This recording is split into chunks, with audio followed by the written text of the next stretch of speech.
O godz. Dzysiek 15 rano 17 sierpnia. Tysiak dzyziuiekset sztedzieski, trozi general Dyag Fleger Adolf Galland stał na peronie kolejowym w Rinten Heath w Prusach Wschodnich, obserwując, jak Reichsmarschall Hermann Göring wsiada do swojego luksusowego pociągu. Właśnie zakończyli konferencję dotyczącą operacji myśliwych Luftwaffe. Galland musiał przekazać Göringowi ważne informacje widoczne przed odjazdem. Informacje te dotyczyły amerykańskich samolotów myśliwych pojawiających się głęboko w niemieckich przestrzennych powietrznych. W siznie tego samego dnia, 17 sierpnia, myśliwi Luftwaffe przechwycili potężny amerykański nalot bombowy na Regensburg Schweinfurt.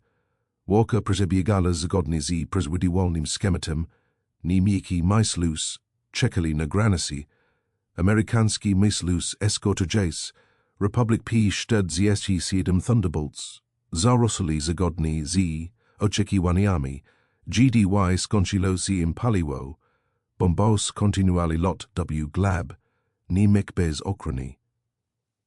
Eskadry Luftwaffe zaatakowali. Wtedy wydarzyło się coś bezprecedensowanego. Podziałali się kolejne amerykańskie myśliwi, na i byli to Thunderbolty tylko in samoloty. Dali się walkę z niemieckimi myśliwkami ponad 150 mil w glab niemiec, daleko poza zasięgiem eskorty. Galland zebrał raporty od dowodków eskadr z kolejowego rezerwy. Amerykański myśliwi to Lockheed P-38 Lightning wyposażone w zunatrzne zbiorniki paliwa. Zbiorniki te znacznie zwiększali zasięg, to zmieniło w istko. Galland podzedł do Göringa na peronie kolejowym, przedstawił mu bezpośrednio swoje ustalenia. Amerykański myśliwcy o zwiększonym zasięgu unikali głęboko w glab niemiec. Dowódcy eskadr zgłaszali, że samoloty P-38 Lightning wyposażone w zbiorniki paliwa walczyli, nad Schweinfurtem, nad Regensburgiem, nad Salami, które powinny znajdować się poza zasięgiem eskorty. Doktryna taktyczna polegała na czekaniu, a z eskorty zauroczy nie była już skuteczna. Göring słuchał, zaczerwienił się, podniósł głos, oświadczył, że amerykańscy myśliwcy nie dotarli tak daleko w glab niemiec. Raporty były bledne. Myśliwcy opisane przez Gallanda musieli być się uszkodzonymi samolotami, które potrafią nad Francja lub Belgia sejbowały na w dużej wysokości. Byli to przypadki szczęśliwe, anomalii, a nie dowód zwiększonego zasięgu. Galland zaprotestował. Wyjaśnił działanie systemu zbiorników paliwa. Wiele eskadr zgłosiło te same spotkania tego samego dnia. Nie byli to uszkodzone samoloty sejbodziejs. Byli to myśliwi w pełnej zdolności bojowej, walcząc z niemieckimi samolotami w glebie zezy. Göring przeżywał się, Reichsmarschall stwierdził, że fizycznie niemożliwe jest, aby amerykański myśliwcy dotarli tak daleko w glab ladu, wydał się bezpośredni rozkaz. Oficjalnie stwierdził, że amerykański myśliwcy nie przekroczyli granicy środkowych niemiec. To był rozkaz. Galland natychmiast zrozumiał. Göring zaprzeczał rzeczywistości. Reichsmarschall odmówił przejęcia informacji wywiadowczych, które były sprzeczne z jego założeniami. Galland odpowiedział z uśmiechem, który świadkowie opisali później jako niezapomniany. Rozkazy to rozkazy, panie marszałku. Pociąg odjechał. Galland patrzył, jak odjeżdża. Widział, że Luftwaffe własnie straciła szansę na przygotowanie się do zagrożenia, które mogło je zniszczyć. Tu stało się później. Skazano na śmierć tysiące niemieckich pilotów, którzy zaginęli w walce z wrogiem, o którym mówiono im, że nie istnieje. Straty zaczęli się natychmiast po tym, jak Göring zignorował ostrzeżenie Gallanda, sierpnia 17 13, tego samego dnia. W doslo do konfrontacji na peronie kolejowym. Luftwaffe stracila około 27 mislukaw podczas nalotu na Regensburg i Schweinfurt. Wiele z nich zostało zestreselonych przez eskortujące że samoloty P-38 dalekiego zasięgu, które według Göringa były niemożliwe do sfinansowania. Podwodna misja Schweinfurt-Regensburg pokazała dokładnie tu, przed ostrzegł Galland. Amerykański bombos dali si głęboko, terytorium niemik, eskortowane przez myśliwców, znacznie przekraczając dotychczas obserwując zasięgi, niemiki myśliwców, które zaatakowali bombos. Zostali zaatakowani przez eskorty P-38, która podziawiła się z wysokości i z nieoczekiwanej odległości od Anglii. Walka była brutalna. Tego dnia zniszczono 60 amerykańskich bombokaw, a straty niemieckich myśliwców, a pilotowie byli poważni.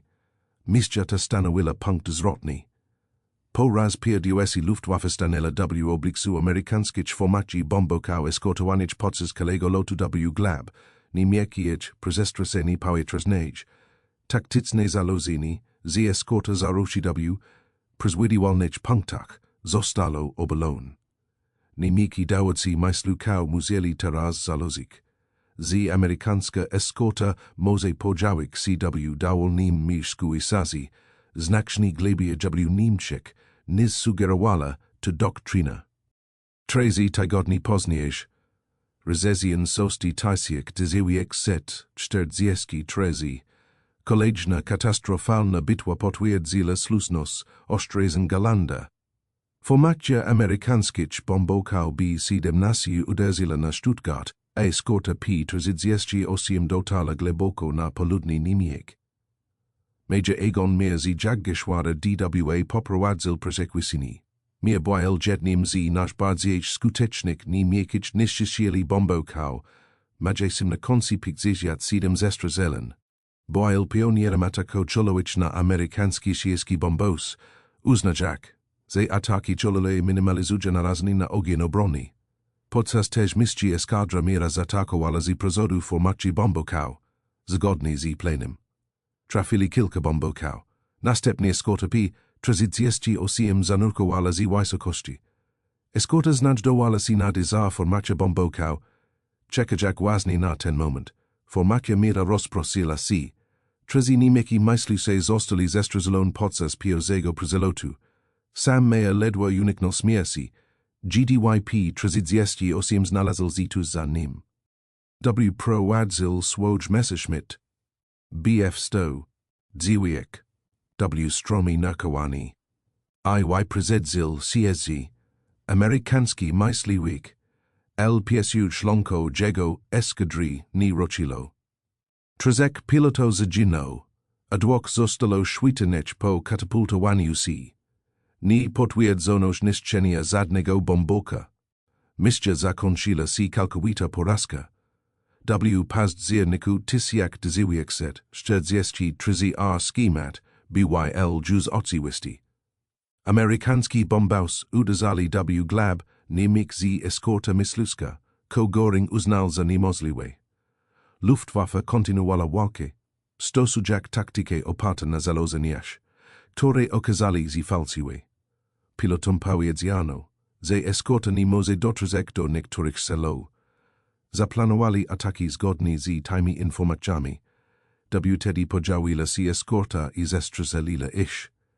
17 października 1943 w zoni czwartek kolejny nalot na Schweinfurt spowodował katastrofalne straty po obu stronach. Amerykanie stracili 60 bombokaw. Luftwaffe straciła 38 myśliwców, a piloci zginęli lub zostali ranni. 4 grudnia 1943 Hetman Wilhelm Lemmer z Jagdgeschwader 3 zginął w pobliżu Dodewerd w Holandii.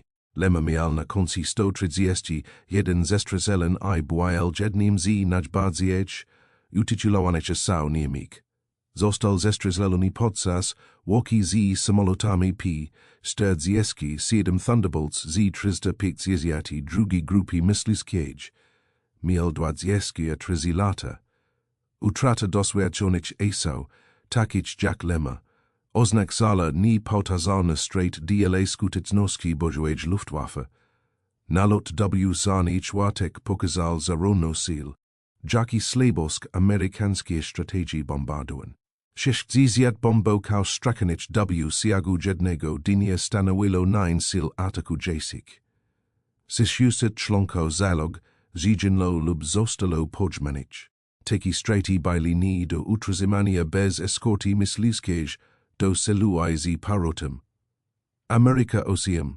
Sili powietrzne zawizili na loty głębokiej penetracji na kilka tygodni po zarnym czwartku, aby odbudować sili I poczekać na przybysy kolejnych, eskort dalekiego zasięgu.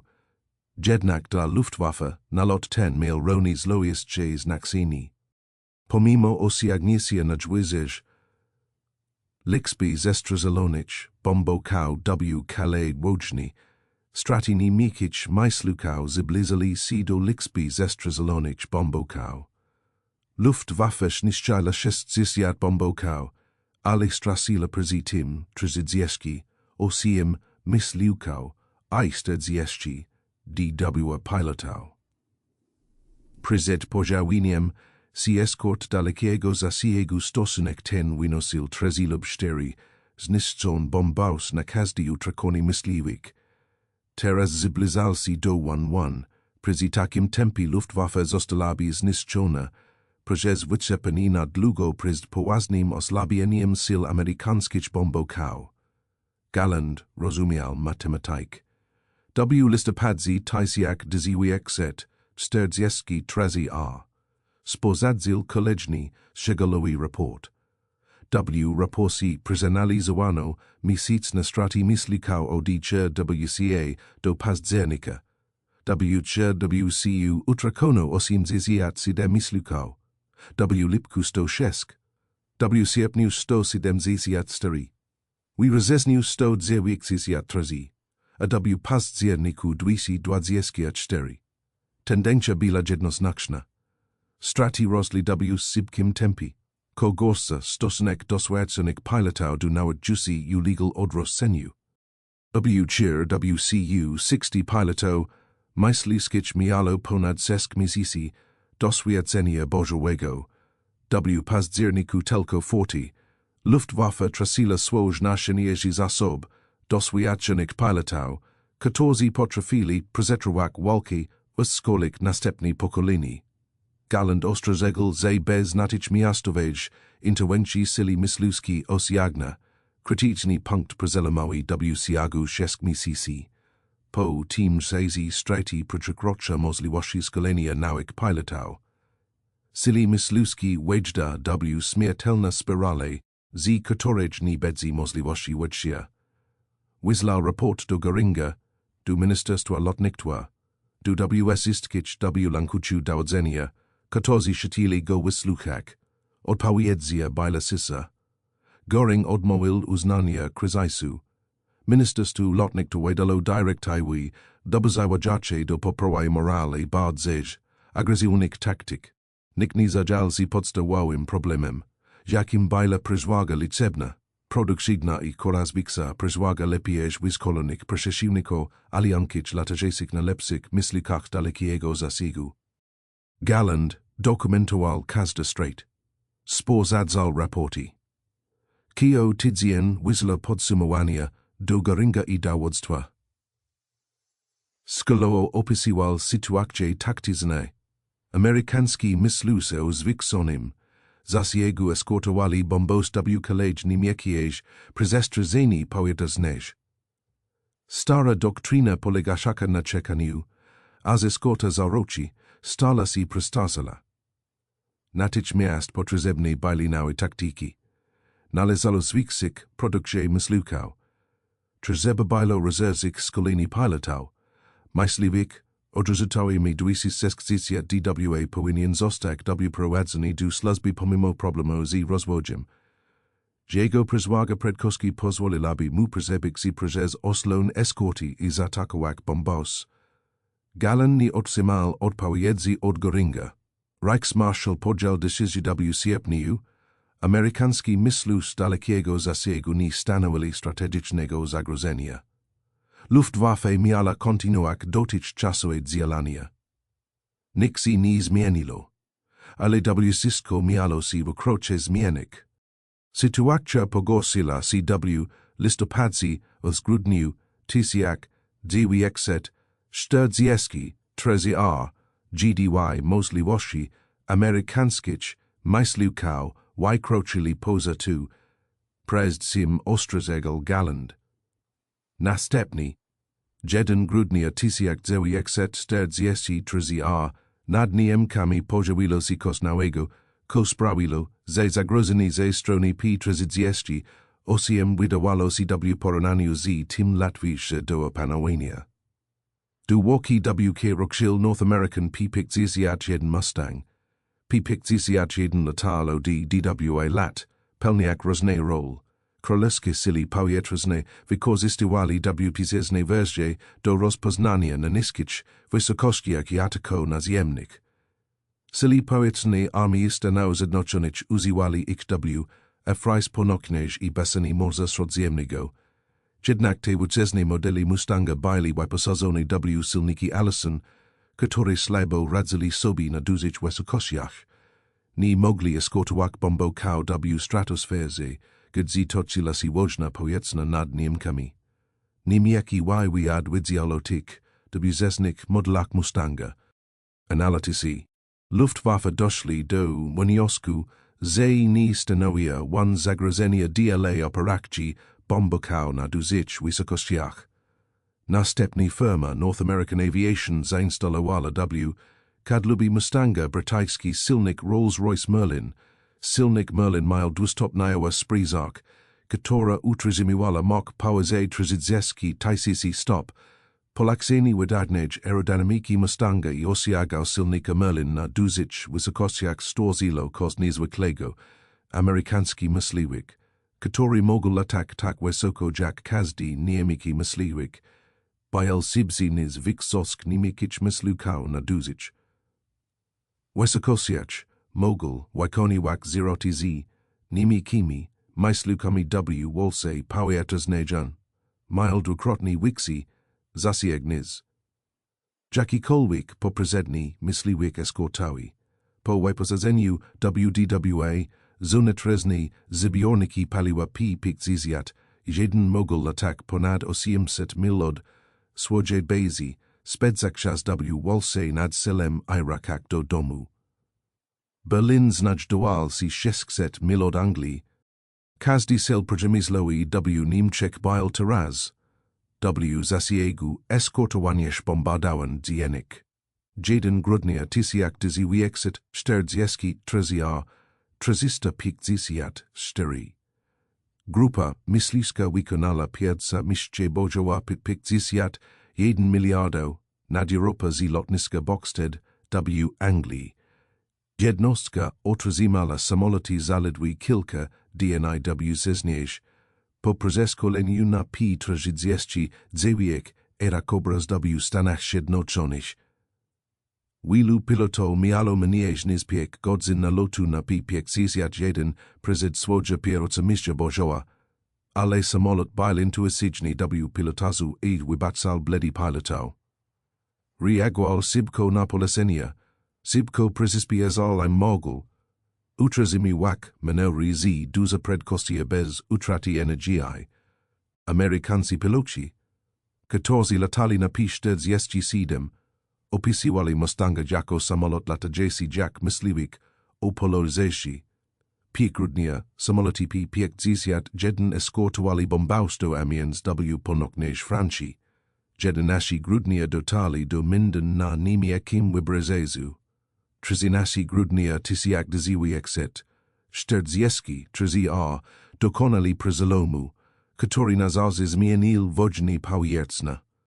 Pickziziat piek samoloto pickziziat jeden Mustang, eskortowalo bombos B-17 do kiloni, styrista ziziat mil od Angli thust wisi 40 mil w glabni mijek. Miścia trwala 4 godziny i 30 minut. Mustangi stali CZ, kami Luftwaffe, enad selem I zestrzeli sesk niemiekich myslukał bez strat. Amerykański bombausu dezili w zakłady produkujesz okrety podwodne, napotykajak minimalnej prezeskody. Miścia jodla, ze amerykański sierski bombos moga teraz dotrzeć do dolnego celu w, Niemczech pod oslona myslukał. Problem eskorty, który nekal strategiczny kampanii bombo od 1942 roku został rozwiązany. Galland natychmiast dostrzegł zagrożenie. Pod koniec grudnia 1943 roku poleciał do Berlina na spotkanie z Göringiem. Przedstawił mu informacje widoczne na temat P-51, specyfikacje techniczne, den dotychczas ostrzegł oraz raporty bojo palatał, którzy walczyli z nałym myslusem. P-51, jeden bil sibzi odbf stodziewek, a fokwolf stodziewek zizjat, na ws sistkich wysoko sach. Mogul wykonywać skrety raz z niemiekimi myslukami. Miał wiksi zasięg niz jakikolwiek poprzedni mysliwek eskortowy. Zeki zonetreznym zbiornikom paliwa mogul dotrzeć do każdego celu w Niemczech. Galland zaliczył podziesy środków nadzwyczajnych. Ws-iski dostępny zasoby pełni został skoncentrowany na produkcji myslukał. Program budowy samolotu odrzutowego may 260 dwa powinien otrzymać nadzwyczajny priorytet. Szkolenia pełni został przyspieszony pomimo niedoboru paliwa. Niemcy musieli natychmiast się dostosować, aby uniknąć strategicznych porażki w wojnie powietrznej. Göring odrzucił te obawy. Stwierdził, że P-51 to tylko kolejny amerykański myśliwik. Niemiecki piloci byli lepsi, niemiecka taktyka była lepsza. Luftwaffe Swissie z dyziki umiejętnościami odwadze. Galland argumentował. Pokazał Göringowi raporty wywiadu. Wyjaśnił korzystanie, jeśli P-51 beda eskortować bombos do Berlina. Göring nie chciał słuchać, spotkanie się zakończyło. Galland ruszył do swojego kwaterowania, wiedział, że Luftwaffe przyzwyczajowała swój los. Amerykańska kampania strategicznych bombardowań nasiliła się w styczniu i lutym 1944 roku. P-51 Mustang podzielili się w koraz wiksed Lixby. Eskortowali bombos do Frankfurtu, Lipska i selo w Calais środkowych Niemczech. Straty Luftwaffe stel rosli. Następnie 20 lutego 1944 roku Amerykanie rozpoczęli operację argument, znana później jako Wielki Tydzień. 6 dni intensywnych ataków na niemieckie fabryki samolotów, celem było zniszczenie zdolności produkcyjnych Luftwaffe i zmuszenie niemieckich myslukał do walki, które mogliby zostać unicestwione. Ponad 3500 amerykańskich bombowców uderzyło w celi w krajach Niemczech, eskortowanych przez roże myslukał P-38, P-47 i P-51. Luftwaffe zaangażowała w wszystkie sily, aby powstrzymać naloty. Każda dostępna eskadra myśliwska zrzuciła się do walki. Doświadczeni asi wykonywali wiele lotów bojowych. Do walki ryzykano nowych pilotów z minimalnym przeszkoleniem. Straty były katastrofalne. Podczas wielkiego tygodnia Luftwaffe straciła 260 myslus, a kolejne 180 zostało uszkodzonych w stopniu uniemożliwiającym natychmiastową naprawę. Straty pilotów były jeszcze większe. Około 100 pilotów zaginęło, Dziwiek zisiat zostalo ranish, a stedzieski trezi zaginął. W.S. Rod Zabatish byli dałcy eskada, liderzy lotał I dosłownie weterani walk, katorich nie dalo si zastapik. Major Egon Meyer, katori prezel katastrofa z sesk rozeznia, zyginal dwa marka tisiak, dziwiek set, stedzieski chistory r. Został zestrzelony prezes eskorte P-47 nad Francia. Miał na konci 102 zestrzeleń, miał 29 lat. Hetman Kurt Uben z Jagerschwader zginął 22 lutego podczas projektowania bomboka nad Brunswickiem. Miał na konci 110 zestrzeleń, miał 24 lata. Nie byli to początku jasi piloci. Stana Willi Trezon ni miekish widzi specialistics ne w zakresie myslukał. Byli to ludzi. Katorzi skolili nawik pilotał. Przewodzi. Katorzi organizowali skuteczne taktyki. AC. Katorzi potrafili walksik ze wieloma rogami I przezwijsi. Ginales w tempi. Które niemożliwalo zastopieni was. Galland obserwował listy ofiarzy roznaka rozpaczy. Pilot mysliuka potrzebował zesku miesięcy szkolenia, aby osiągnąć minimalne kompetencje. Roku, aby bysi dobrym, I 2 lat, aby bysi doskonałym. Niemcy tracili pilotał z dwu, treze lub czteroletnim doświadczeniem bojowym. Zastupującymi pilotami, 14 mieli za sobą 3 miesięcy szkolenia. Niektórzy nowi piloci trafiali do eskadr na francuskim niż z 2 godzinami na lotu.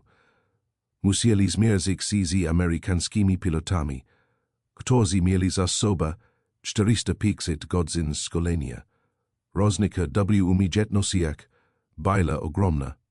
Wynik był przewidywalny. Nowi niemiecki piloci przeżywali średnio pik mistrz bojowych. Pik mistrz. Potem ginli lub byli rani.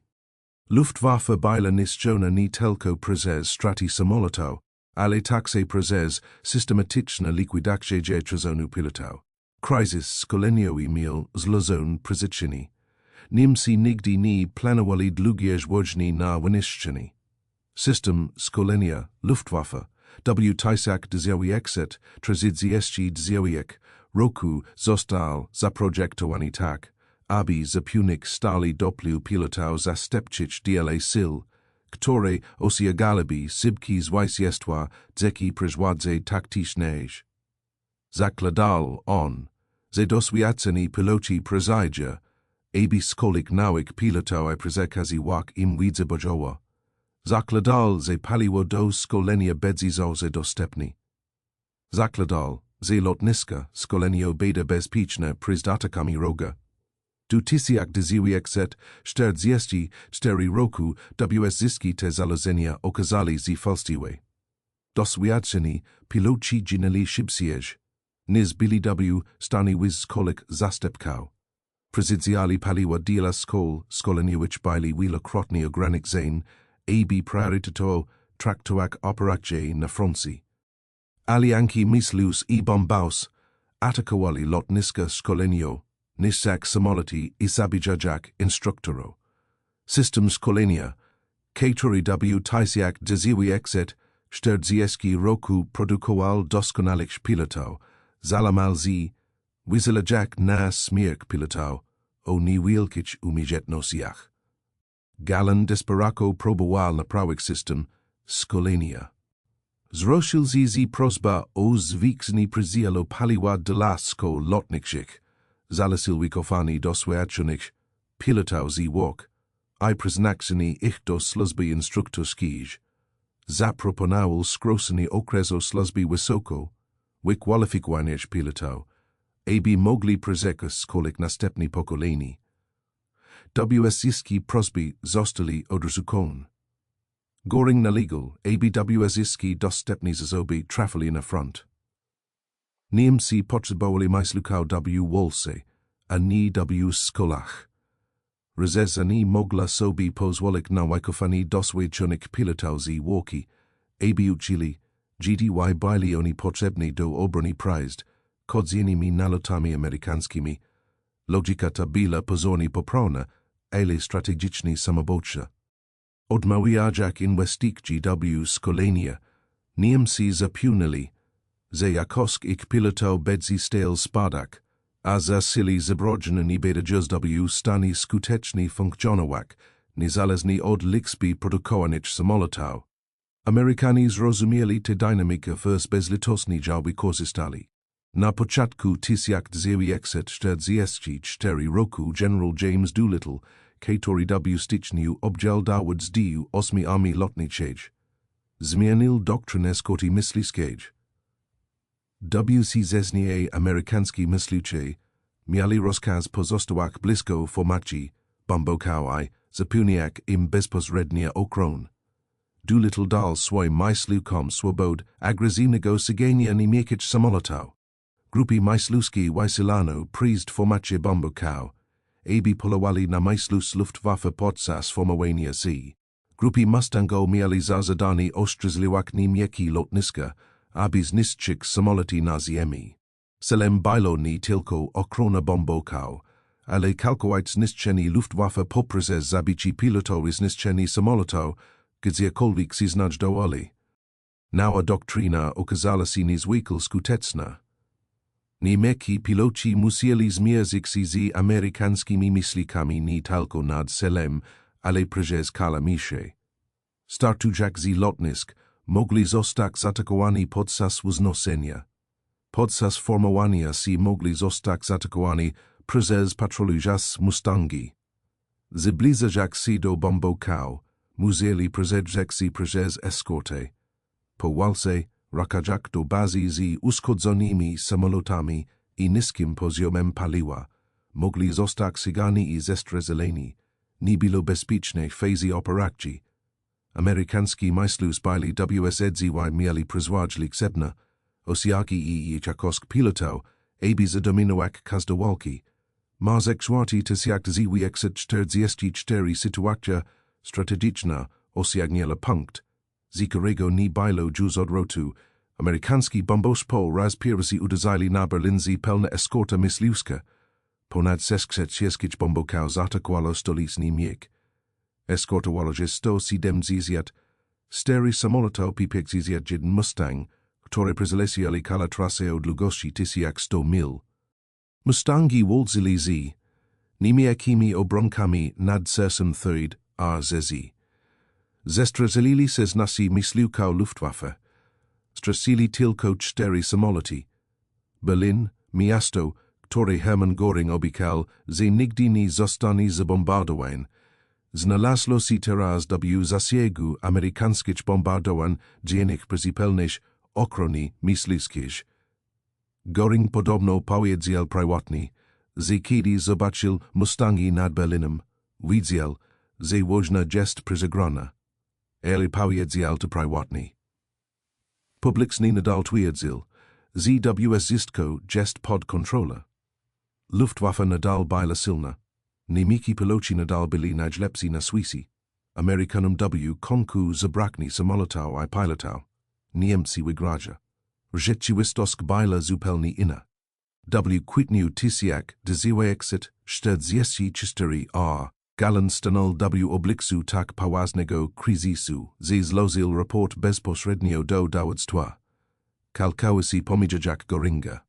Raport był datowany na 27 1944 przedstawił on katastrofalny stan sil myśliwskich Luftwaffe.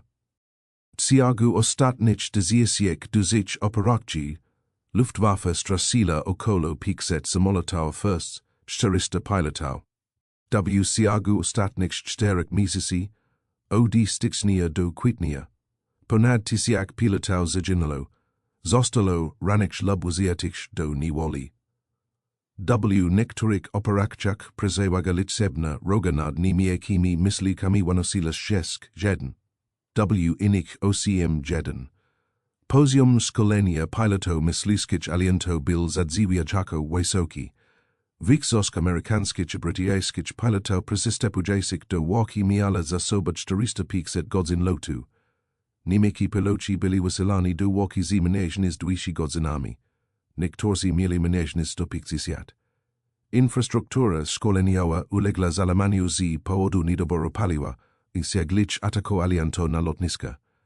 Galland stwierdził w swoim raporcie, że tej chwili walabi mik exigi jeden mi 260 dwa nizpiek bf-109.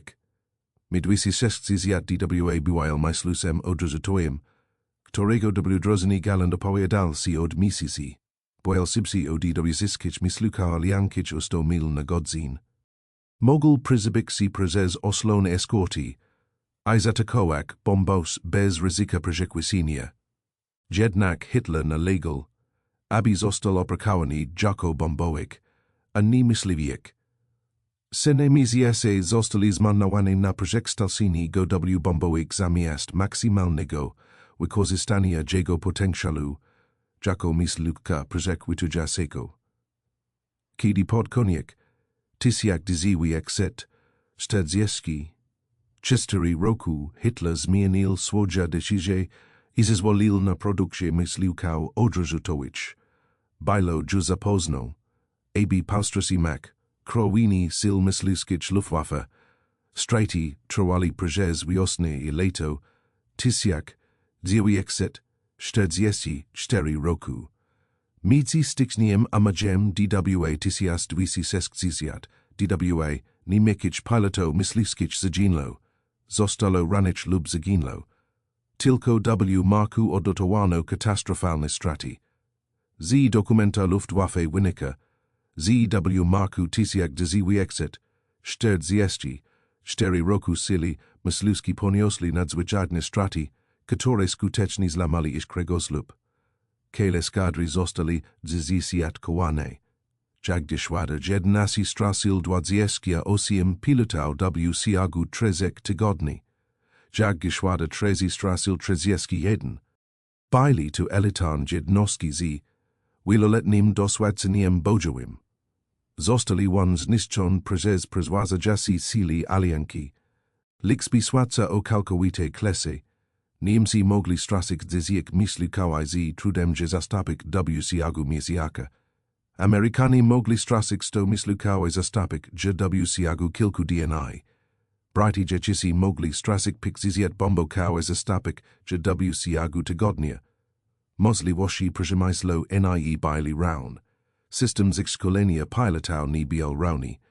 Sytuacja strategiczna nie była równa. Niemcy przegrywali wojnę na wyniszczenie, których nigdy nie mogli wygrać. Sześć w 1944 Alianci rozpoczęli operację Overlord, szli inwazję na Normandii. Luftwaffe miała przyszczydziać inwazję, przeprowadzać masowe ataki mislukał, bombokał na plac descente.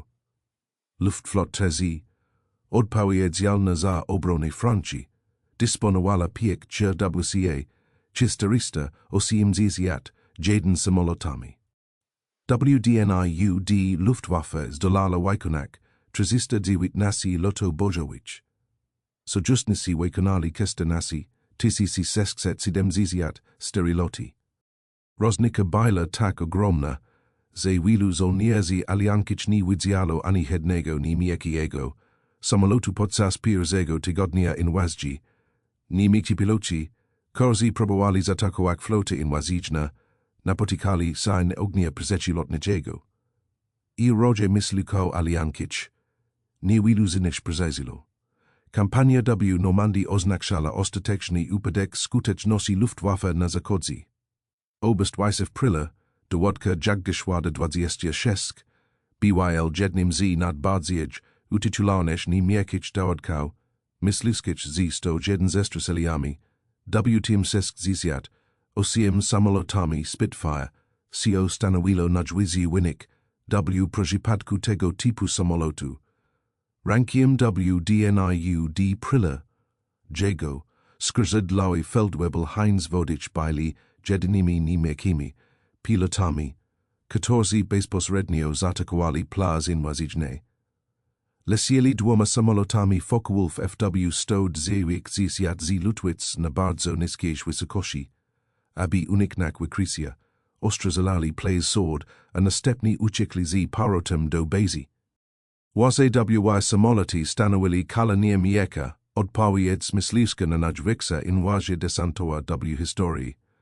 Pryla stwierdził później, że misja była samobójcza, ale konieczna, aby pokazać, że Luftwaffe nie pozwoliła kalkulishi niemieckiej armii. Przeżył wojenny izmal w 1961 roku. W tygodniach po D-Day mieli się jednej z najbardziej desperatnych, a bezskutecznych walk pojezdnych kaleś wojenny. Jednostki Luftwaffe zukali si na przezwyciężenie sili powietrznej aliantu, podejrzmy jak skazane na porażkę próby debryspasja niemieckich sil lodowych. Straty byli ogromne. Du końca WCA 1944 Luftwaffe stracila na zachodzi ponad 300 myśliwców. W lipcu straty przekroczyli 400, a w sierpniu zbliżyli się do 500. W tym okresie produkcja samolotów faktycznie wzrosła, a niemieckie fabryki produkowali ponad 1500 myśliwców miesięcznie do połowy 1944 roku. Ale samoloty nie mogli być skutecznie wykorzystywane. Nie było wystarczającej ilości paliwa, aby odpowiednio szkolić pilotów. Nie było wystarczającej liczby doświadczonych pilotów, którzy mogliby latać nowymi samolotami. Brakowało czeskich zamiennik. Obiekty serwisu byli bombardowane. Nawet jeśli samoloty byli gotowe do lotu, rzadko przetrwali więcej niż kilka miesięcy, zanim zostali zestrzelone. W lipcu Galland otrzymał raporty o stratach, z których wynikało, że każdego dnia ginęło lub zaginęło 50 pilotów myśliwskich. Każdego dnia 50 pilotów. Z kolei lotnicy Luftwaffe kończyło około 30 pilotów tygodniowo. Matematyka zagledy była prosta i surowa. Nie było możliwości kontynuowania operacji przy takich stratach. Sili myśliwskie umierali. Dowódcy eskadr zgłaszali, że nowi piloci przybywający ze szkoleń byli praktycznie bezradni w walce. Brakowało im podstawowych umiejętności bojowych. Nie potrafili utrzymać formacji. W pani pod Ostrozalem popełniali fundamentalne błędy, które doprowadzali do śmierci ich samych ich skazidłowych. Jeden z doświadczonych dowódców eskadry poranul przeżegmowani, nawyk pilotów w połowie 1944 roku do ich egzekucji. Wysileni tych niedoskonałych pilotów do walki z doświadczonymi amerykańskimi i brytyjskimi pilotami myśliwskimi było równoznaczne z morderstwem, ale nie było wyboru. Niemcy nie mieli rezerw wyszkolonych pilotów. Każdy, kto ukończył szkolenie, natychmiast trafiał na front i ginął w ciągu kilku tygodni. Galland próbował w wszystkiego, aby zmienić tę sytuację. Naciskał na zwiększenie produkcji samolotu odrzutowego med 260 opowiadał się za ulepszeniem programu szkoleniowego, mimo że niedobory paliwa uniemożliwili intensywne szkolenia. Opracował nowe taktyki walki z silnymi eskortowanymi formacjami bombowców. Osobiście wykonywał nieautoryzowane loty bojo, aby zrozumieć, z czym borykają się jego piloci, i przetestować nowe podejścia. Nikt nie działało. Podstawowym problemem nie była taktyka, szkolenie ani wyposażenie. Była to liczba. Amerykanie first Brytyjczycy osiągnęli przewagę w powietrzu dzięki ogromnej przewodze liczebnej poparte doskonałym szkoleniem. Lepsza logistyka i nieograniczonymi możliwościami przyzymi złołymi. Żadne niemieckie innowacje taktyczne byli w stanie przezwyciężyć też rzeczy wistości. Byli piloci, którzy rozumieli, kozi dzieje i próbowali je dostosować. Oberst Johannes Steinhoff dowodził Jagdgeschwader 77 Przeżwych Zaczek Tysiak 944 roku, Bajel doswiadczonym dowódca, który ostatecznie osiągnął 176 zestrzelen. Steinhoff zdał sobie sprawę, ze starej taktyki nie sprawdza CW starsiu z nowymi amerykańskimi eskortami. Oprakował agresywne podejście. Jego eskadry nie czekali, a eskorty za roka. Atakowali natychmiast, nasz piadu angażujak eskorty, aby odsiagnąć je od bombokał. Bilo to agresywne podejście. Bilo ryzykaun. Przyniosło pewien sukces, ale koszty byli ogromne. Taktyka Steinhoffa sprawdziła CW tym sensie, że jego jednostka zestrzeliła wyżej samolotu wroga niż średnia, ale jego straty byli również wyższe niż średnia. Za każde DW zniszczone samoloty wroga Jagdgeschwader 77 tracił prawie w myślus. Przy takim tempie żadna jednostka nie była w stanie utrzymać operacji dłużej niż kilka miesięcy. Ginales najlepsi niemiki piloci. Ginales najbardziej nauczycielni dowódcy. Tracili się wiedza taktyczna zgromadzona przez lata walk ani pozostalnych z. Wystarczającym doświadczeniem, abiś zastawek.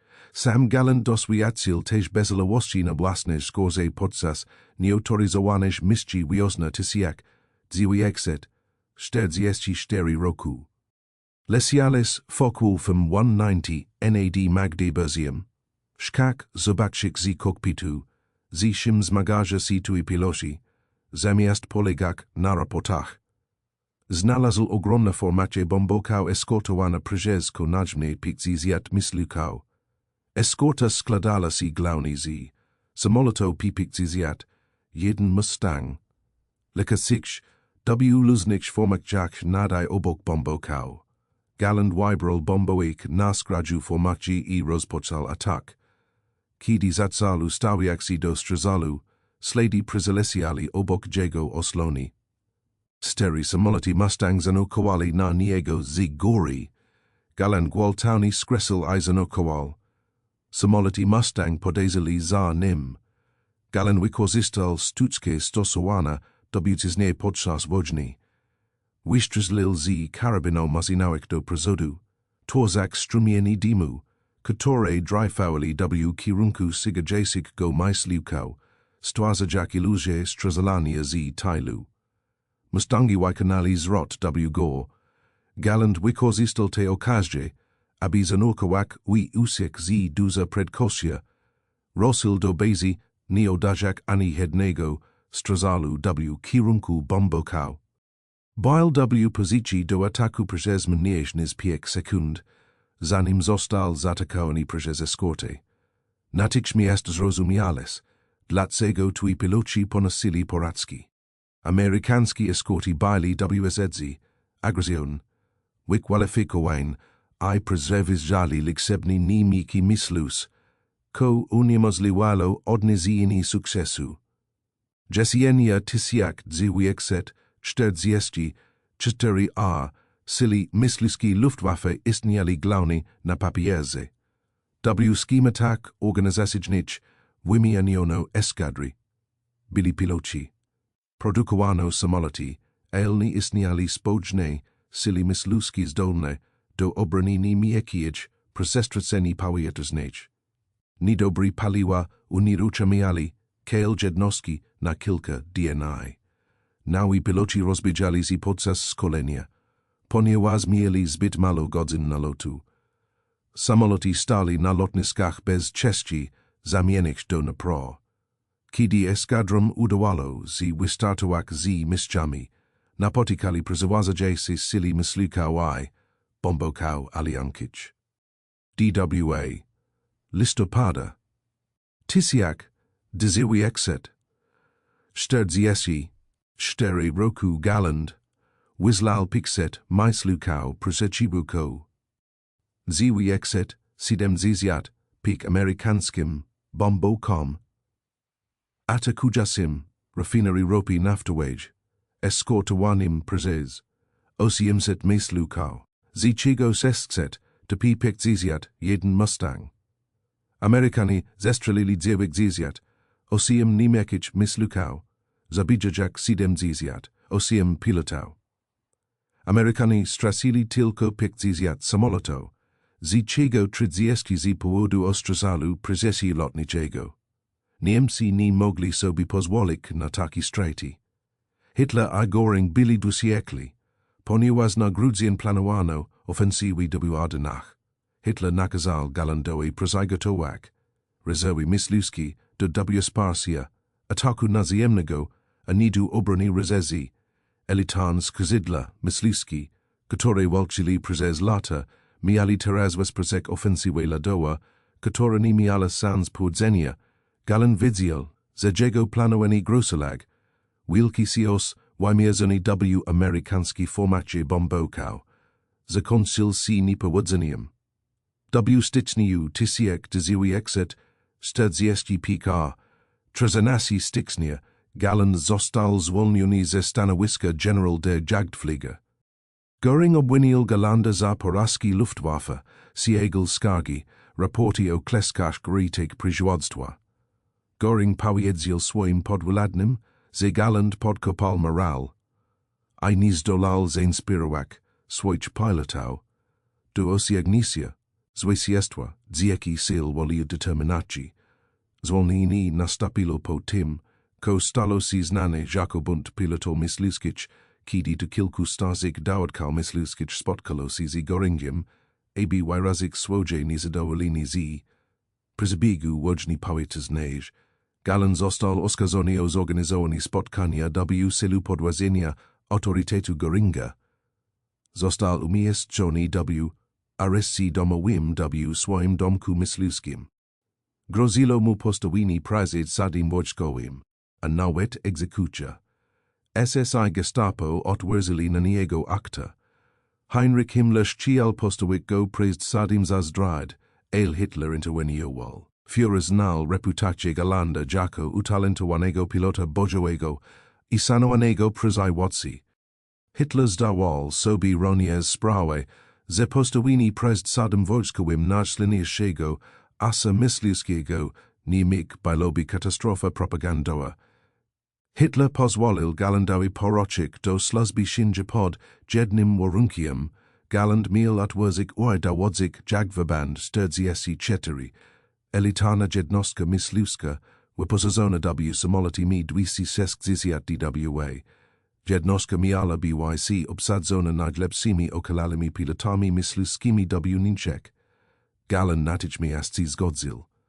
Zgromadził dziesięć posiadaczy księcia Reichskiego, doświadczonych esau, którzy przeżyli lata walk.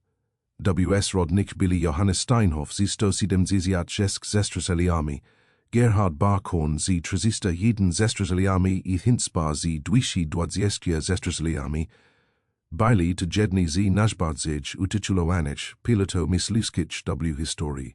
Samoloty odrzutowe 260 dwa otrzymali pod koniec lutego IW Marku 1945 roku.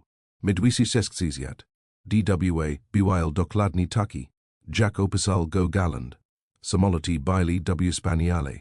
Prędkość maksymalna 540 mil na godzinę, o 100 mil na godzinę większa niż jakikolwiek myśliwych alianki. 430 mm oddziela o niszczycielskich sił ognia. Samolot mógł osiągnąć wysokość 30 stop w 7 minut. Silniki odrzutowe zapewniali mu przyspieszenie, którego nie mogli dorównać myśliwcy z silnikami tłokowymi. W 260 w mógł wybierać, kiedy wchodzić do walki, a kiedy z wycofywać. Myśliwcy alianki nie byli w stanie dogonić go podczas lotu poziomego, nie byli w stanie dogonić go podczas nurkowania. Jedynym sposobem na zestrzelenie 260 dwa było złapanie go podczas startu lub lądowania, kiedy był wolny i bez broni, lub uszkodzenie go tak poważnie podczas czołowego przylotu, że pilot nie był w stanie nim sterować. piloci myślił kał, aliankich szybko nauczyli z patrolować okolis nanczpazmi 260 wa I takoak od resultaus GDY lesiali nisko I wolno. Doprowadzilo to do zasiatich walk. Wokal niemekich lotnisk. Od resultokał. GDZ myslus alianki probowali dogonik od resultaus w momentach. GDY baili 1. Najbad zich bez bron. Podsas GDY konwencjonalnej niemieki. Myslus probowali g chronik. Galland wykonał swoje pierwsze misje bojoanami 261 marka. Tisiak 945 wystartował z lotniska Munchenriem. I przekwisil formacie. Amerykanskich bombokał w pobliżu Boga. Zestrzelil B 26 maroda krotka seria z dialek 30 mm. Bomboek rozpadł z w pływem skoncentrowanego ognia. Siagu następnik, 4 tygodni Galland dodal do swojego dorobku 6 kolejnych zestrzelin, istki sieskich bombokał. Tuja eskadra, Jagverband, 44, zniszczyła 45, aliankich bombokał, I myślił w marku I kwietniu 1945 roku. Nie miało to jednak żadnego wpływu na wynik wojny. Niemcy upadali z istkich stron. Sili radziecki walczyli na ulicach Berlina. Sili brytyjskie I amerykańskie przekroczyli Ren I szybko posuwali się naprzód. Przez zachodni Niemcy, niemieckie miasta byli w ruiny po latach strategicznych bombardowań. Zapasy paliwa praktycznie się wyczerpali. Produkcja benzyny lotnicze zalamala się po zbombardowaniu przez alianto zakładów produkujących paliwo syntetyczne. Nawet elitarne jednostki odrzutowe byli unieruchomione na kilka dni z powodu braku paliwa. Jagverband 44 wykonał swoje ostatnie misje bojowe 26 kwietnia 1945 roku. Galland poprowadził 12 samolotami 260 DWA z Munchenriem, aby przechwycić amerykański bombos. Około godziny 15 podczas walki z formacja bombokał na południe od Monachium, samolot Gallanda został trafiony przez P-47 Thunderbolt pilotowany przez porucznika Jamesa Finnegana z 50 6 grupy myśliwskiej. Atak P-47 nastąpił w momencie, GDY Galland był skupiony na przygotowaniu strzalu do bomboka. Usłyszeli first poksules uderzenia. Pociski kalibru .50 przydali się przez oslone kabiny I tablic przezado. Oba silniki zostali trafione. Metalowe odłamki z tablicy przezado uderzali się w prawe kolano. Poksuls ostry bol w azepse. Samolot był poważnie uszkodzony, ale nadal nadawał się do lotu. Galland przerwał atak I odliczył z obzaru walk. Pilotował uszkodzony mi 260 dwa z powrotem w kierunku Munchenriem. Oba silniki odrzutowe przekałli nierówno I tracili mok. Tablica przezado została zniszczona. Lecialis nauczył się I na podstawie punktu orientacyjnych, na małej wysokości, z ledwo sterowalnym samolotem. Udało się wyładować awaryjnie w pobliżu lotniska. Później zdjęcia rentgenowskie wykazali 2 metalowe odłamki utknięte w tujej recepce. Oraz nie zagrażał tudziemu zajściu, ale był na tyle poważny, że nie mógł kontynuować lotu. Zostali odsunięci od dowodzenia z powodu odniesionych obrażeń. Johannes Steinhoff przeżył dowód z tu nad Jagvand 44. 8 dni później, marz 8 1945, Niemcy podali się bezwarunkowo, łączna w Europie dobiegła końca. Misja z 26 kwietnia była godna uwagi z jeszcze jednego powodu. Boję to prawdopodobnie ostatni lot. Bojawi niemożliwego, asa lotnikta, o ranze Galanda. Jego ostateczny dorobek bojawi wyniósł 104 zestrzelen. Wszystkich samolotów zachodnich aliantów. Siagu sesku lat bojny wykonał 700 pik misji bojowicz. Sterokrotny został zestrzelony, ale za każdym razem przeżył. Dowodził silami ludzkimi Luftwaffe. Najbardziej krytycznym okresie.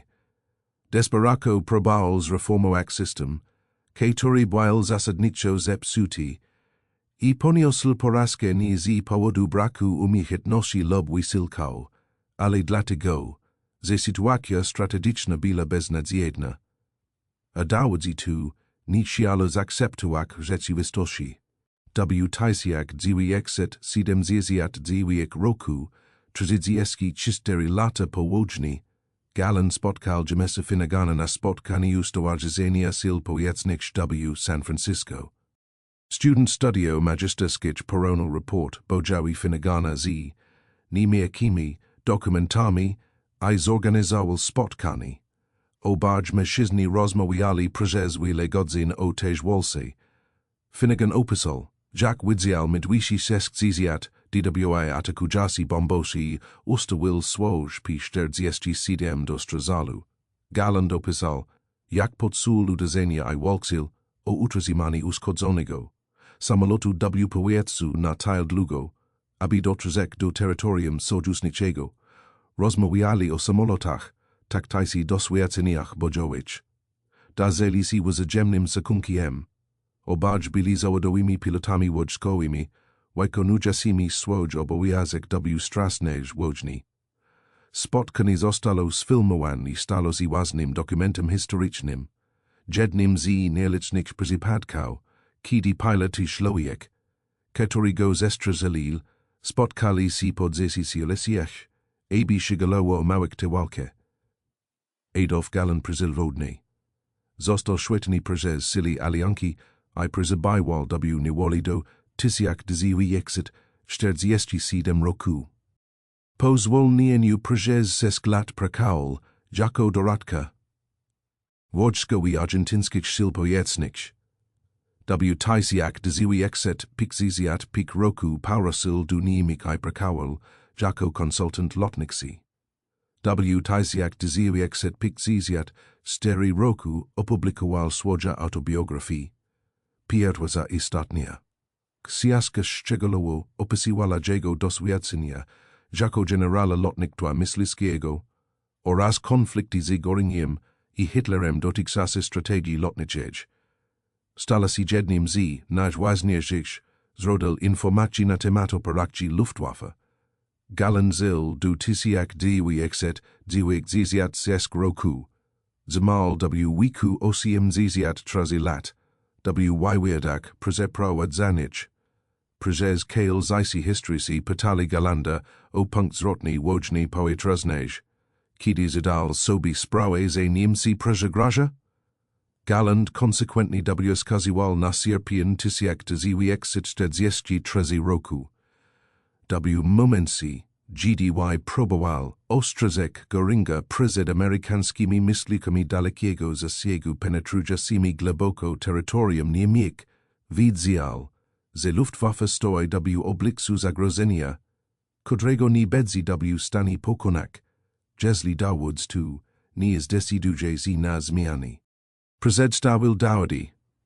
Cele sil podjęcie natychmiastowych działań, a Göring przekazał mu rozkaz, że takie zagrożenie nie istnieje. Galland twierdził w późniejszych latach, że ta decyzja pozbawiła Niemcy wielkich szans na utrzymanie przewagi w powietrzu. Gdyby Luftwaffe dostosowała się w sierpniu 1943 roku, kiedy po raz pierwszy pożałowali się samoloty P-38 z dodatkowymi zbiornikami paliwa, byłysimo wynik byłby inny. Byśmy że udaloby się przeznaczyć więcej środków na produkcję myśliwców odrzutowych, zanim było za późno. Byśmy że udaloby się rozszerzyć programy szkolenia, zanim niedobór paliwa uniemożliwiłby ich realizację. Dwajsi może udalobisi oprakołak taktykę pozwala haka przyzecidzialak przyzwadzy liksybneż misliukał aliankić, zanim zdyziatkowano korpus piloto. Jednak Göring niszczył uznak zagrożenia, nazwał je niemożliwym. Nakazał Gallandowi zaprestanie przykazywania takich informacji, wywiadowczych. A kiedy kryzys stał nie do zaprzeczenia, było już zbyt późno. Sili myśliwskie Luftwaffe zostali zniszczone. Zdziennie Tysius pilotał, team najbardziej doświadczeni dowódcy. System szkolenia zalamal się. Niemcy utracili przewagę powietrzną nad dobrylasnym terytorium, a nigdy nie odzyskali. Strategiczne bombardowania trwały bez przeszkód, przeszkali tysiak 1945 roku. Niemiekie miasta płonęły, fabryki zostali zniszczone. Siek transportowa uległa załamaniu. Produkcja ropy spadła do poziomu, który unieruchomił jednostki lotnicze. Wojna stała się niemożliwa, do wygrania nie dlatego, że Niemcom brakowało odwagi lub umiejętności, ale dlatego, że utracili kontrolę nad własne przestrzeżenie powietrzne.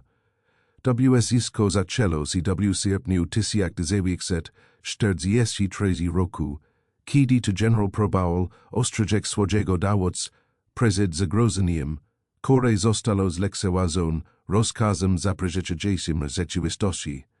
Galland nigdy nie otrzymał oficjalnego uznania za swoje ostrzeżenia, nie otrzymał żadnego wyróżnienia ani potwierdzenia, że miał rację. Oficjalne dokumenty Luftwaffe przyzapisywali upadek sil myśliwskich przezwyciężać liczebności aliantów, a nie wystarczającym zasobom niemieckim. Nazwisko Gallanda pojawiło się w raportaż jako oficer odpowiedzialny za operacje myśliwskie w okresie upadku. Nie wspomniano, że przewidział kryzys. Nie wspomniano, że kilka miesięcy przed tym, zanim stało się to desperako potrzebne, zalecił rozwiązania. Nie wspomniano, że został zignorowany przez przywódców, którzy woleli wygodnie założenia od niewygodnych faktów. Położni historycy wojskowości badają się. Luftwaffe znaleźli obszerną dokumentację dotyczącą konfrontacji Gallanda z Göringiem w sierpniu 1943 roku. Znaleźli zapis rozmowy na peronie kolejowym w wielu zrodlach w tym w wspomnieniach Alberta Spira, który był świadkiem czeskiej rozmowy. Znaleźli raporty wywiadowcze Gallanda dotyczące amerykańskich myśliwców dalekiego zasięgu. Znaleźli lekceważąc odpowiedzi Göringa i jego rozkaz, w którym twierdził, że takie zagrożenie nie istnieje. Znaleźli też późniejsze raporty Bojo dowodzące, że amerykański myśliwcy zechcieli wynikali głęboko w gleb niemieck. Dokładnie tak, jak ostrzegł Galland. Historycy przeprowadzili wywiady z okalalimi pilotami Luftwaffe. Prawi WSIC potwierdzili podobne doświadczenia. Wielokrotnie powtarzano im, że amerykański myśliwcy nie są w stanie dotrzeć na określoną odległości w gleb niemiec. Kazano im czekać, a ze skórty zauroczy, zanim zaatakują bombosy. Mówiono im, że straty są tymczasowe i sytuacja się poprawi. Straty nigdy się nie poprawili. Z każdym miesiącem byli coraz więksi, a z Luftwaffe praktycznie przestała istnieć jako skuteczna sila bojowa. Analitycy wojskowi doszli do wniosku, że odmowa Göringa przesydziła informacji wywiadowczych Gallanda w sierpniu 1943 a była jedna z najbardziej znaczących porażek dowództwa podczas kalisz wojny. Zaprzecza jak rzeczywistości, Göring sprawił, że Luftwaffe nie była przygotowana na zagrożenie, które ostatecznie doprowadziło do zniszczenia. Gdyby Niemcy potraktowali poważnie ostrzeżenia Gallanda, wynik wojny powietrznej mógłby nie uległ radykalnej zmianie. sojusznicy mieli przyzwać przyzymajzloa i licebna, niezależnie od niemiekich dostosowań taktycznych. Elołodźna mogłyby trak dłużej błajsi bardziej kosztowne dla sojuszników, błajsi może Niemcy zyskaliby dodatkowe misje na opracowani środkach zaradczych, a błajsi może sojusznicy poniżliby znacznie większe straty WS-rod personelu lotniczego. Błajsi może dowods tu, alianto dokonaliby innych kalkulacji strategicznych, GDB straty bombokał pozostali zbyt wysoki, nawet przy eskorsi myślikał. Jednak żadna z tych możliwości nie została zbadana, ponieważ Göring zignorował stwierdzenie i nakazał dowódcy myślikał zaprestani sprawdzania takich raportów, konsekwencje tego odrzucenia plainly na istko, ko nastąpiło później. W10. Sposób przejawiania się bledy dowództwo podczas wojny. Nie poprzez dramatyczne, zdrady lub oczywiste niekompetencje, ale poprzez odmowę prejudycja.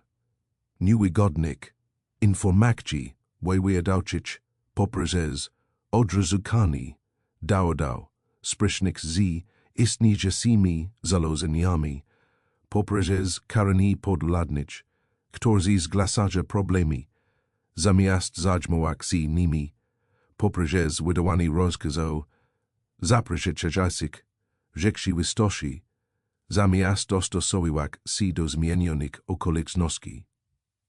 Adolf Galland próbował ostrzegł swoich przyjaciółek. Przedstawił fakty, zaproponował rozwiązania, został zignorowany. Rezultaty zdziennie tysiąc niemieckich pilotów, walczak z rogiem, o którym mówiono im, że nie istnieje, a zbylo już za późno, aby przygotować skuteczną obronę. Jeśli ta historia poruszyła się tak samo jak nas, posług szwajl, aby polubić ten film, pomoże nam to dzielić się kolejnymi zapomnianymi historiami z desekan, łącznie światowych. Subskrybuj, aby błyszyć na bieżąco z tymi nieopowiedzonymi historiami. Każda z nich jest ważna. Każda zasługuje na to, aby ją zapamiętać. I chcielibyśmy poznać Twoją opinię. Dodać komentarz poniżej, informując nas, skąd oglądasz ten film. Nasza społeczność rozsiaga się od Teksasu po Tasmanii, od weteranów po entuzjastów historii, jest czeskia czegoś wyjątkowego. Dziękujemy za obejrzenie filmu i za to, że podtrzymujesz te historie. O godz, zasięg 15 rano 17 sierpnia 1943 generał Dyag Fleger Adolf Galland stał na peronie kolejowym. Rinten Heath Prusach Wschodnich, obserwując, jak Reichsmarschall Hermann Göring wsiada do swojego luksusowego pociągu. Bariolaznie zakończyli konferencję dotyczącą operacji myśliwskich Luftwaffe. Galland musiał przekazać Göringowi ważne informacje wywiadowcze przez jego odjazdem. Informacje dotyczyły amerykańskich samolotów myśliwskich pojawiających się głęboko w niemieckich przestrzeni powietrznych.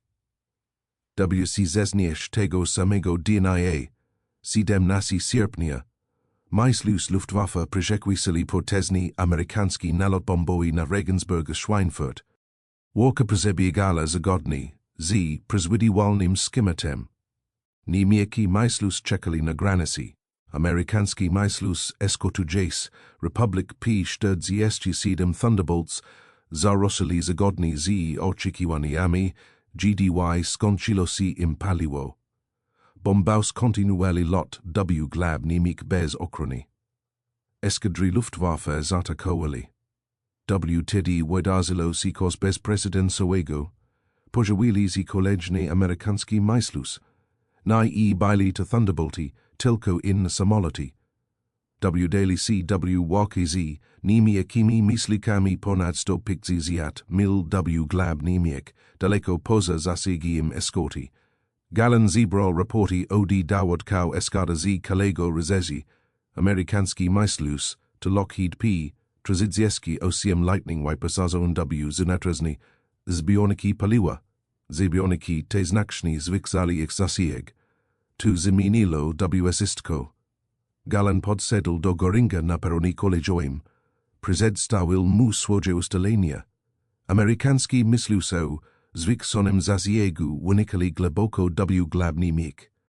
Dowódcy eskadry zglasali z samoloty P-38 lightning wyposażone w zbioniki paliwa wolksili nad Schweinfurtem, nad Regensburgiem, nad Salami, które powinny znajdować poza zasięgiem eskorty.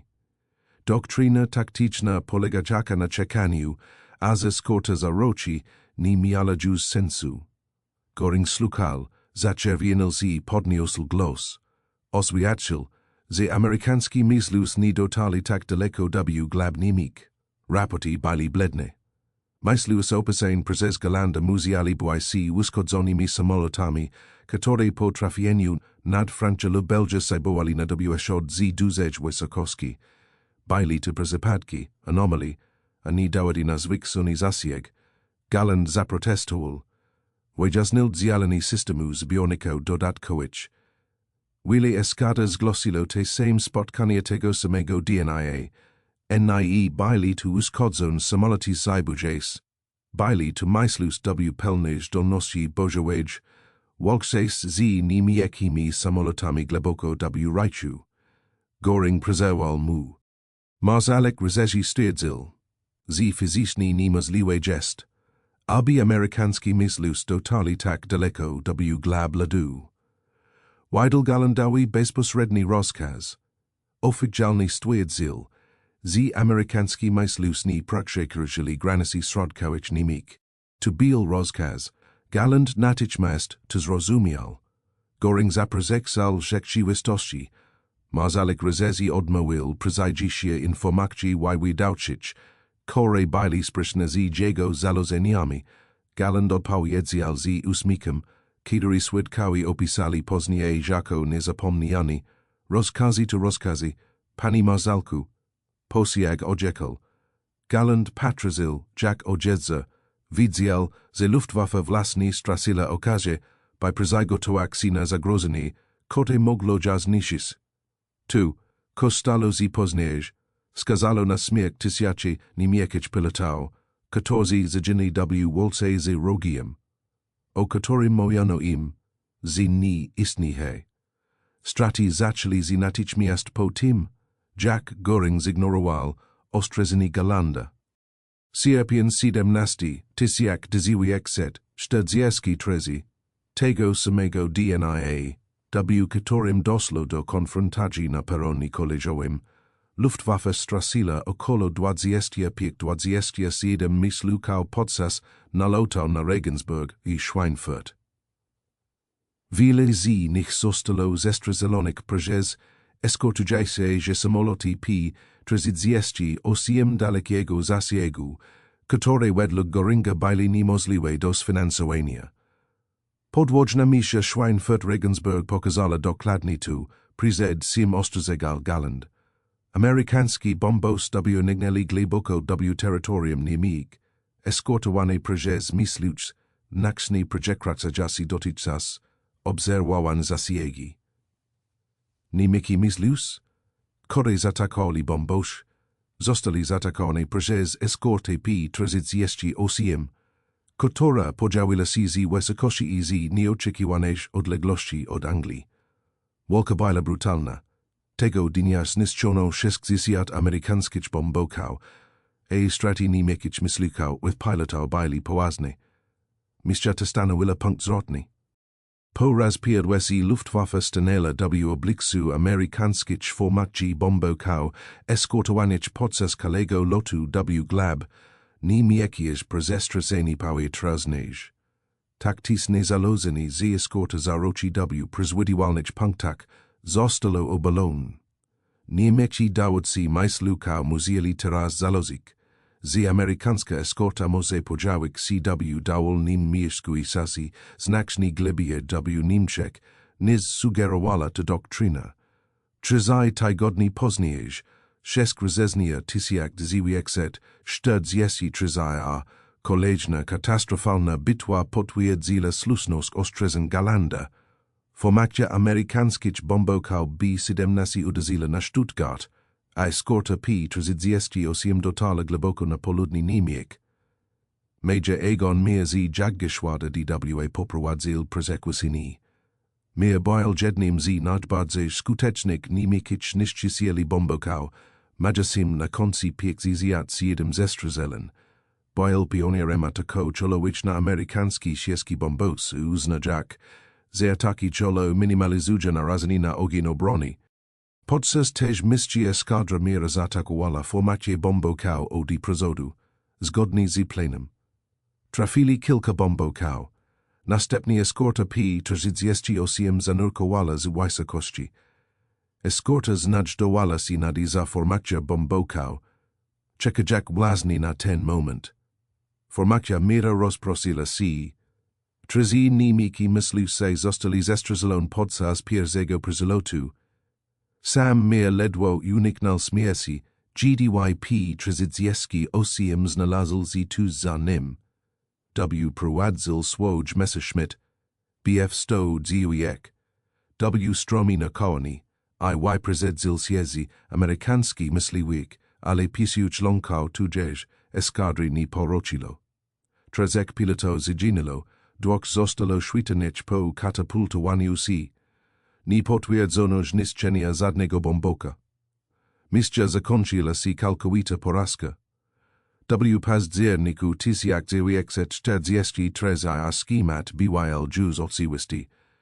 Amerykański bombos atakowali głęboko w Niemczech, eskortowany przez myśliwców, ko Göring uznał za niemożliwe. Luftwaffe kontynuowała walkę, stosując taktykę opartą na założeniach, które okazali się fałszywe. Pilotom powiedziano, że eskorta nie może dotrzeć do niektórych celów. Zaplanowali swoje ataki zgodnie z tymi informacjami. WTD podziawiła się eskorta i zestrzelila was. 14 października 1943 a. W zani czwartek, kolejny nalot na Schweinfurt spowodował katastrofalne straty po obu stronach. Amerykanie stracili 60 bombokał.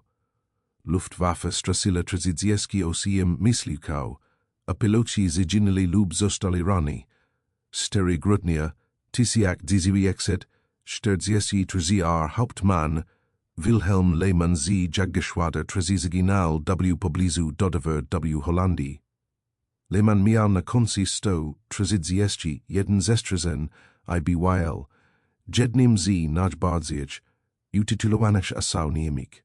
Został zestrzelony podczas walki z samolotami P-47 Thunderbolts z 352 grupy myśliwskiej, miał 23 lata. Utrata doświadczonych asał, takich jak Lehmann, oznaczała niepoetowana strat dla skuteczności bojowej Luftwaffe. Nalot w zani czwartek pokazał zarówno sili, jak i słabość amerykańskiej strategii bombardowań. 60 bombokał straconych w ciągu jednego dnia stanowiło 9 sil atakujących. 600 szlonko zalog zginęło lub zostało pożmanych. Takie straty były nie do zaakceptowania bez eskorty myśliwskiej do celu i z powrotem. Amerykański osiem. Sili powietrzne zawisili naloty głębokiej penetracji na kilka tygodni po zanim czwartku, aby odbudować sili i poczekać na przybijcie. Kolejnych eskort dalekiego zasięgu. Jednak dla Luftwaffe nalot ten miał równie jeszcze znaczenie. Pomimo osiągnięcia nadzwyczajnych zestrzelonych bombokał w kalejwoźni, straty niemieckich myśliwców zbliżali się do liczby zestrzelonych bombokał. Luftwaffe zniszczyła 60 bombokał, ale straciła przezaj tym 38 myśliwców i 40 DWA pilotów. Przed podzialeniem z eskort dalekiego zasięgu stosunek ten wynosił 3 lub 4 zniszczone. Bombos na każdy utraczony myśliwik. Teraz zbliżał się do 1-1. Przy takim tempie Luftwaffe została by zniszczona. Przezwyciężenie długo przed poważnym osłabieniem sili amerykańskich bombowców. Galland rozumiał matematykę. W listopadzie 1943 sporzadzil kolejny szczegółowy raport. W raporcie przeanalizowano miesięczne straty myśliwców od 30 do października. W utracono 87 myśliwców. W lipcu 106. W sierpniu 174. W wrześniu 193. A w październiku 224. Tendencja była jednoznaczna. Straty rosły w szybkim tempie. Kogosa stosunek doświadczonych pilotów do nauczycieli uległ odroczeniu. WCU 60 pilotów myśliwskich miało ponad 6 miesięcy doświadczenia bojowego. W październiku tylko 40. Luftwaffe traciła swój nadrzędny zasób doświadczonych pilotów, którzy potrafili przetrwać walkę w szkołach następnej pokoleni. Galland ostrzegł, że bez natychmiastowej interwencji sili myśliwskiej osiągnie krytyczny punkt załamania w ciągu 6 miesięcy. Po tym, że straty przekroczy możliwości szkolenia nauk pilotów, sili myśliwskiej wejdą w śmiertelne spirale, z których nie będzie możliwości wyjścia.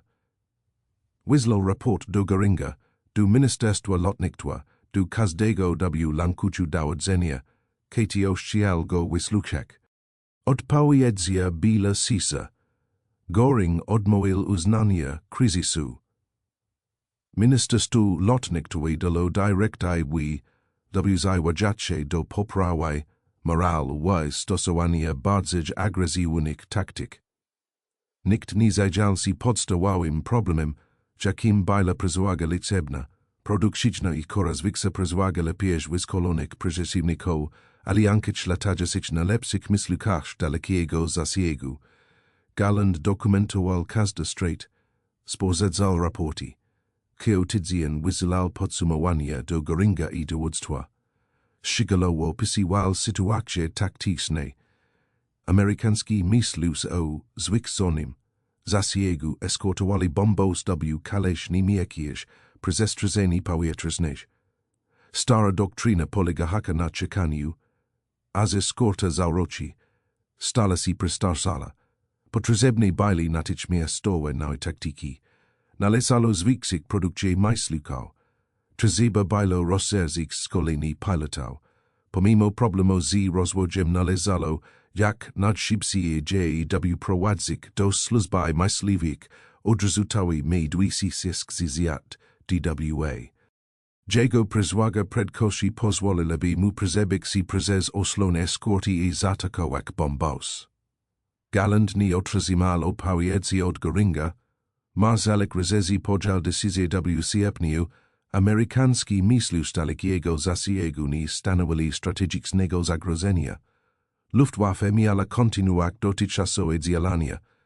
Nic się nie zmieniło, ale wszystko miało się wkrótce zmienić. Sytuacja pogorszyła się w listopadzie dniu 1943 a GDY możliwości amerykańskich myśliwców wykroczyli poza tu, przed sim ostrzegał Galland. Następnie 1 grudnia 1943 a nad nim kami podziawiło się nowego, co sprawiło, że zagrożenie ze strony P-38 wydawało się w porównaniu z tym łatwiej do opanowania. Do walki w Koroksil North American, P-51 Mustang, P-51 latalo DWA lat, pełniak różny rol. Królewski sili powietrzne wykorzystywali WCZne wersje do rozpoznania na niskich wysokościach, artykuł naziemnych. Sili powietrzne armii Stanów Zjednoczonych używali ich w Afris Północnej i basenie Morza Śródziemnego. Jednak te wczesne modele Mustanga były wyposażone w silniki Allison, które słabo radzili sobie na dużych wysokościach. ni ibali w stani eskortować bombokał w stratosferze, gidzi todzila siłojna powietrzna nad Niemcami. Niemieki wywiad widzialo tych w zesnych modelach Mustanga. Analitisi Luftwaffe doszli do wniosku, że nie stanowiła on zagrożenia dla operacji bombowych na dużych wysokościach. Następnie firma North American Aviation zainstalowała w kadłubie Mustanga brytyjski silnik Rolls-Royce Merlin. Silnik Merlin miał dwustopniowe sprężarki do ładowania, która utrzymywała mógł powyżej 30 stop. Polacy wydagnęli aerodynamiki Mustanga i ostrzegł silnika Merlin na dużych wysokościach stworzyło niezwykłego amerykański myśliwik, który mógł latać tak wysoko jak każdy niemiecki myśliwik. Był szybszy niż większość niemieckich myśliwków na wysokości. Mógł wykonywać 0-z niemieckimi myśliwkami w walce powietrznej mile dwukrotnie większy zasięg niż jakikolwiek poprzedni myśliwik eskortowy. Po wyposażeniu WWA zunętrznej zbiorniki paliwa P-58, jeden mógł latać ponad 800 mil do swojej bazy, spędzać czas w walce nad celem i rakach do domu. Berlin znajdowała się 600 mil od Anglii. Każdy cel przemysłowy w Niemczech był teraz w zasięgu eskortowania bombardowań dziennych. 1 grudnia 1943 a 354. Grupa myśliwska wykonała pierwsze misje bojowe P-51 miliardów nad Europę z lotniska Boxted w Anglii. Jednostka otrzymała samoloty zaledwie kilka dni w zeznierz. Po przeszkoleniu na P-39 aerokobras w Stanach Zjednoczonych. Wielu pilotów miało mniej niż 5 godzin na lotu na P-51 przed. Swoja pierwsza misja bojowa. Ale samolot boil. Intuicyjnie w pilotażu i wybaczał bledi pilotów. Reagował szybko na polecenia, szybko przyspieszał i mógł utrzymywać manewry z duża prędkości bez utraty energii. Amerykańscy piloci, którzy latali na P-47, opisywali Mustanga jako samolot latajícy jak myśliwik o polarizacji. 5 grudnia samoloty P-51 eskortowali bombaż do Amiens w północnej Francji. 11 grudnia dotarli do Emden na niemieckim obrazu. 13 grudnia 1943 dokonali przelomu, który na zasadzie zmienił wojnę powietrzną. P-50 samolotu P-51 Mustang eskortowało bombaż B-17 do Kolonii, 480 mil od Anglii i 240 mil w gleb Niemiec. Misja trwała 4 godziny i 30 minut. Mustangi stali się z myśliwkami Luftwaffe nad celem, a zestrzelili 6 niemieckich myśliwków bez strat. Amerykański bombaż uderzali w obiekty budowleń U-boat przez minimalnej przeszkodzie. Misja dowiodła, że amerykański sierski bombaż mogą teraz dotrzeć do dowolnego celu w Niemczech pod ochroną myśliwków. Problem eskorty, który nekal strategiczna, kampanii bombowa od 1942 roku, został rozwiązany. Galland natychmiast dostrzegł zagrożenie. Pod koniec grudnia 1943 roku poleciał do Berlina na spotkanie z Göringiem. Przedstawił informacje wywiadowcze na temat P-51, specyfikacje techniczne. Dzień dotychczas ostrzegł oraz raporty bojowe pilotów, którzy walczyli z nowym myśliwcem. P-50. Jeden byl szybszy od B-109 Focke-Wulf 109 na jest kich wysokościach. Mógł wykonywać skryty raz z niemieckimi myśliwkami i miał większy zasięg niż jakakolwiek poprzednia eskorta. Dzięki zunętrznym zbiornikom paliwa mógł dotrzeć do każdego celu w Niemczech. Galland zalecił podziesy środków nadzwyczajnych. Wszystkie dostępne zasoby powinny zostać skoncentrowane na produkcji myśliwków. Program budowi samolotu odrzutowego May 260 DWA powinien otrzymać najwyższy priorytet. Szkolenia powinny zostać przyspieszone pomimo niedoboru paliwa. Niemcy musieli natychmiast się dostosować, aby uniknąć strategicznych porażki w wojnie powietrznej. Göring odrzucił te obawy. Stwierdził, że P-51 to tylko kolejny amerykański myśliwik. Niemcy piloci byli lepsi, a niemiecka taktyka była lepsza. Luftwaffe zwyciężyła z dziki umiejętnościami odwadze. Galland zgodził się z tym. Pokazał Göringowi raporty wojny jasnil, kozi stani. Jeśli P-51 będzie eskortować bombasy do Berlina. Göring nie chciał go sluchać. Spotkanie się zakończyło. Galland wrócił do swojej kwatery głównej wiedział, że Luftwaffe precipitowała swój los. Amerykańska kampania strategicznych bombardowań nasiliła się w styczniu lutym 1944 roku. P-51 Mustang podzielili się w coraz większej liczbie. Eskortowali bombas do Frankfurtu, Lipska i silo w Calais środkowej Niemczech. Straty Luftwaffe stale rosły. Następnie, 20 lutego 1944 roku, Amerykanie rozpoczęli operację argument, znana później jako Wielki Tydzień.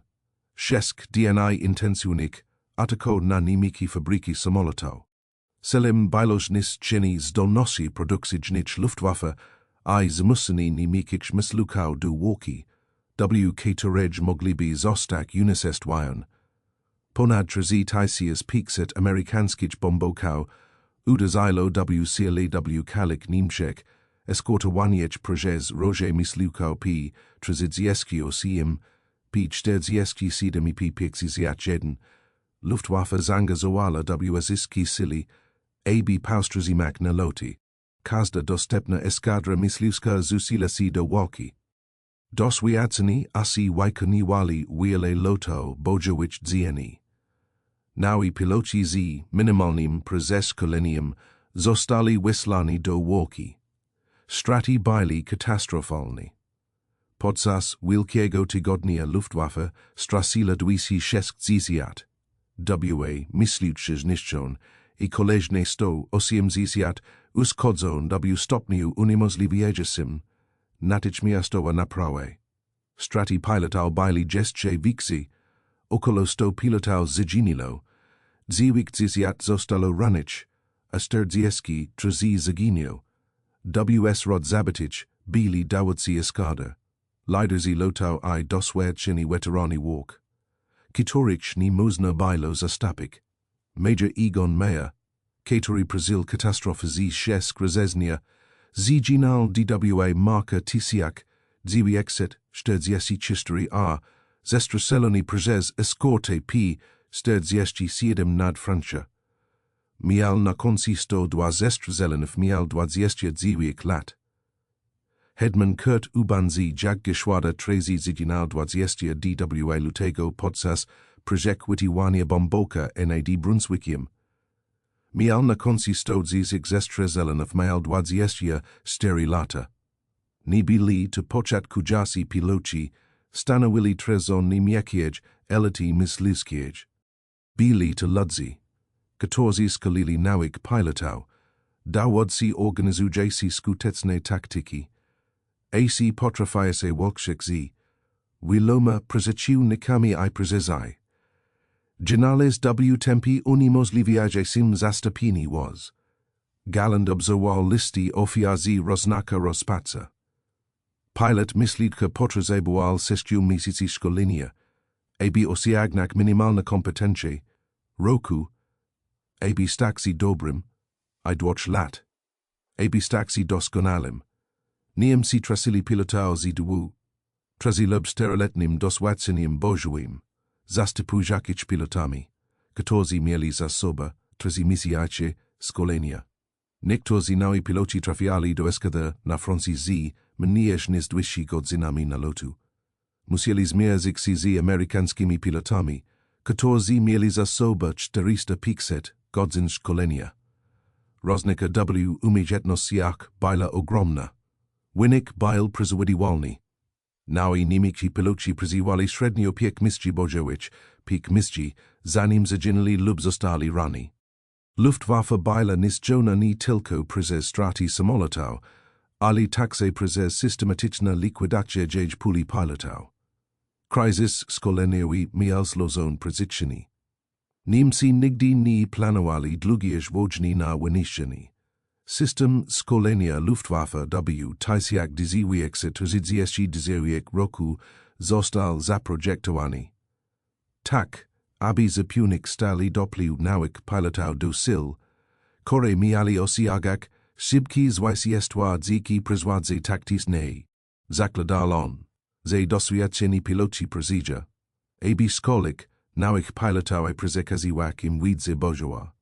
Zakładał, że paliwo do szkolenia będzie zawsze dostępne. Zakładał, że lotniska szkolenia będą bezpieczne przed atakami wroga. Do 1944 roku wszystkie te założenia okazały się fałszywe. Doświadczeni piloci nie szybciej niż byli w stanie wyszkolić zastępków. Prezydiali paliwa dla szkół szkoleniowych byli wielokrotnie ograniczone, aby priorytetowo traktować operacje na froncie. Alianki myślus i bombaus atakowali lotniska szkolenio, niszczak samoloty i zabijać instruktorów. System szkolenia, który w 1940 roku produkował doskonałych pilotów, zalamal z wysilajak na śmierć pilotów o ledwie wystarczających umiejętnościach. Galland desperako próbował naprawić system szkolenia. Wnioskował o zwiększenie prezydialu paliwa dla szkół lotniczych, zalecał wycofanie doświadczonych pilotów z łok i przeznaczenie ich do służby instruktorskiej. Proponował skrócenie okresu służby wysoko, wykwalifikowanych pilotów, aby mogli przeżyć a szkolić następne pokolenie. Wszystkie prośby zostali odrzucone. Göring nalegał, aby wszystkie dostępne zasoby trafili na front. Niemcy potrzebowali myślników w Wolsce, a nie w szkołach. Rezerwa nie mogła sobie pozwolić na wycofanie doświadczonych pilotów z łoki, aby uczyli, gdy byli oni potrzebni do obrony przed codziennymi nalotami amerykańskimi. Logika ta była pozornie poprona, ale strategicznie samobójcza. Odmawiając inwestycji w szkolenia, Niemcy zapewniali, że jakość pilotów będzie stale spadać, a że sile zbrojne nie będą już w stanie skutecznie funkcjonować, niezależnie od liczby produkowanych samolotów. Amerykanie zrozumieli tę dynamikę w bezlitosnie wykorzystali. Na początku 1944 roku generał James Doolittle, który w styczniu obdział dowódcy 8 Armii Powietrznej, zmienił doktrynę eskorty myśliwskich. Amerykańskie myśliwce mieli rozkaz pozostawać blisko formacji bomboków i zapewniać im bezpośrednią ochronę. Doolittle dał swoim myśliwkom swobodę agresywnego ścigania niemieckich samolotów. Grupy myśliwków wysilano przed formacje bomboków, aby polowali na myślus Luftwaffe podczas formowania się. Grupy Mustangów mieli za zadanie ostrzegłać niemieckie lotniska, aby zniszczyć samoloty na ziemi. Celem było nie tylko ochrona bomboków, ale kalkować zniszczenie Luftwaffe poprzez zabijanie pilotów i niszczenie samolotów WSZ tam, gdzie tylko się dało. Nowa doktryna okazała się niezwykle skuteczna. Niemeccy piloci musieli zmierzyć się z amerykańskimi myślnikami nie tylko nad celem, ale podczas każdej misji. Startując z lotnisk, mogli zostać zaatakowani podczas wznoszenia. Podczas formowania siku mogli zostać zaatakowani przez patrolujas Mustangi. Zbliżając się do bomboków, musieli przetrzeć się przez eskorty. Po starsiu, rakajak do bazy z uszkodzonymi samolotami I niskim poziomem paliwa mogli zostać ścigani z estrazeleni. Nie było bezpiecznej fazy operacji. Amerykański myślus byli wsedzeni first miali przewagi liczebne.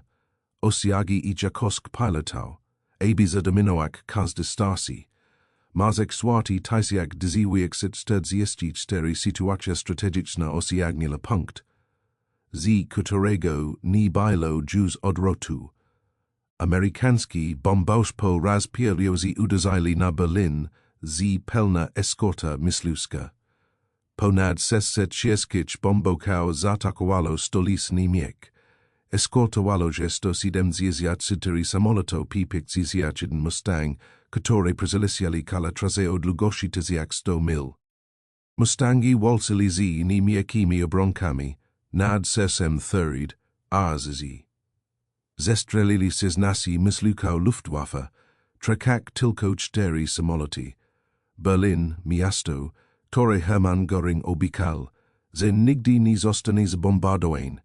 Znalazło się teraz zasięgu amerykańskich bombardowań dziennych przypilnych ochrony myśliwskich.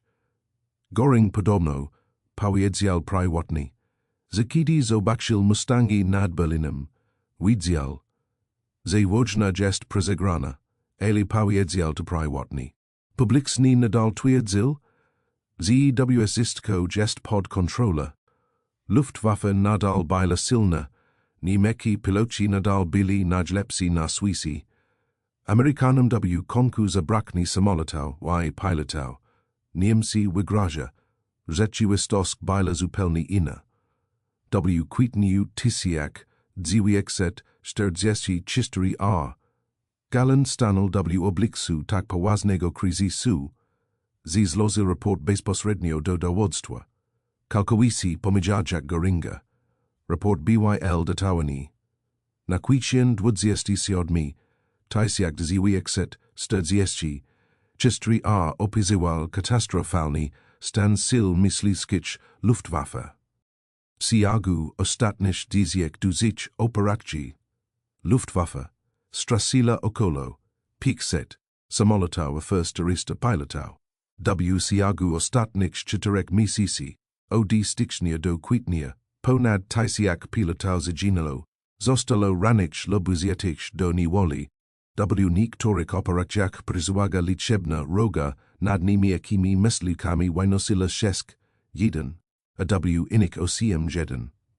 Poziom szkolenia pilotów myśliwskich aliantów był zaskakująco wysoki.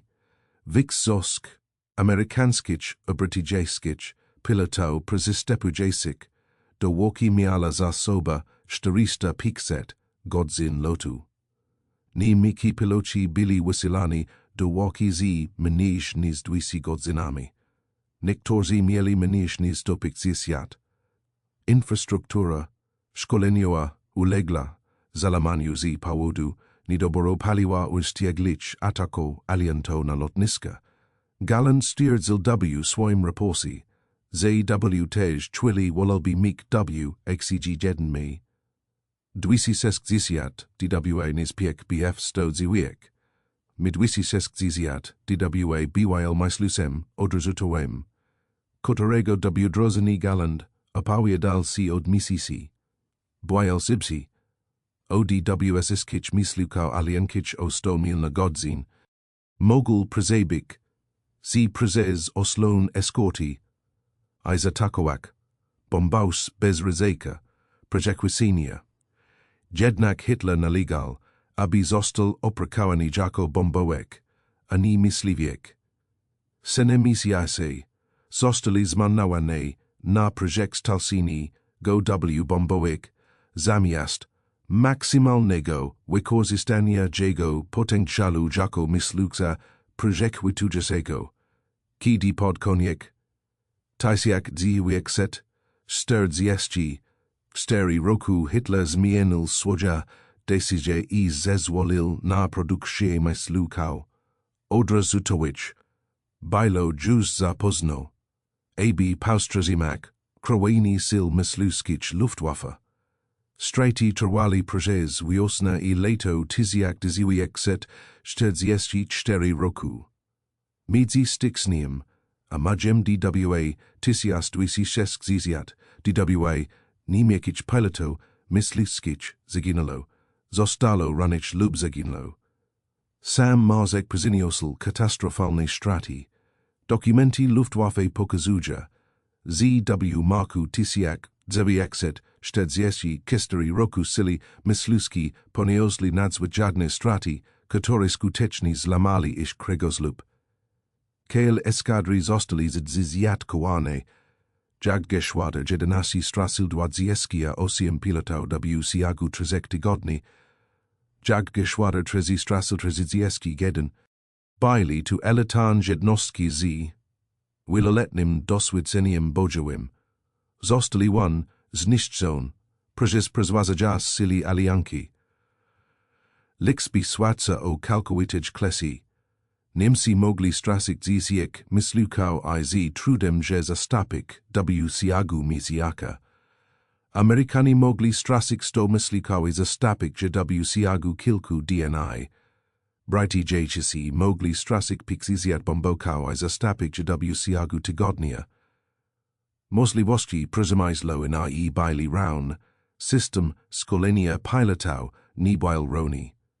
Sytuacja strategiczna nie baila rona.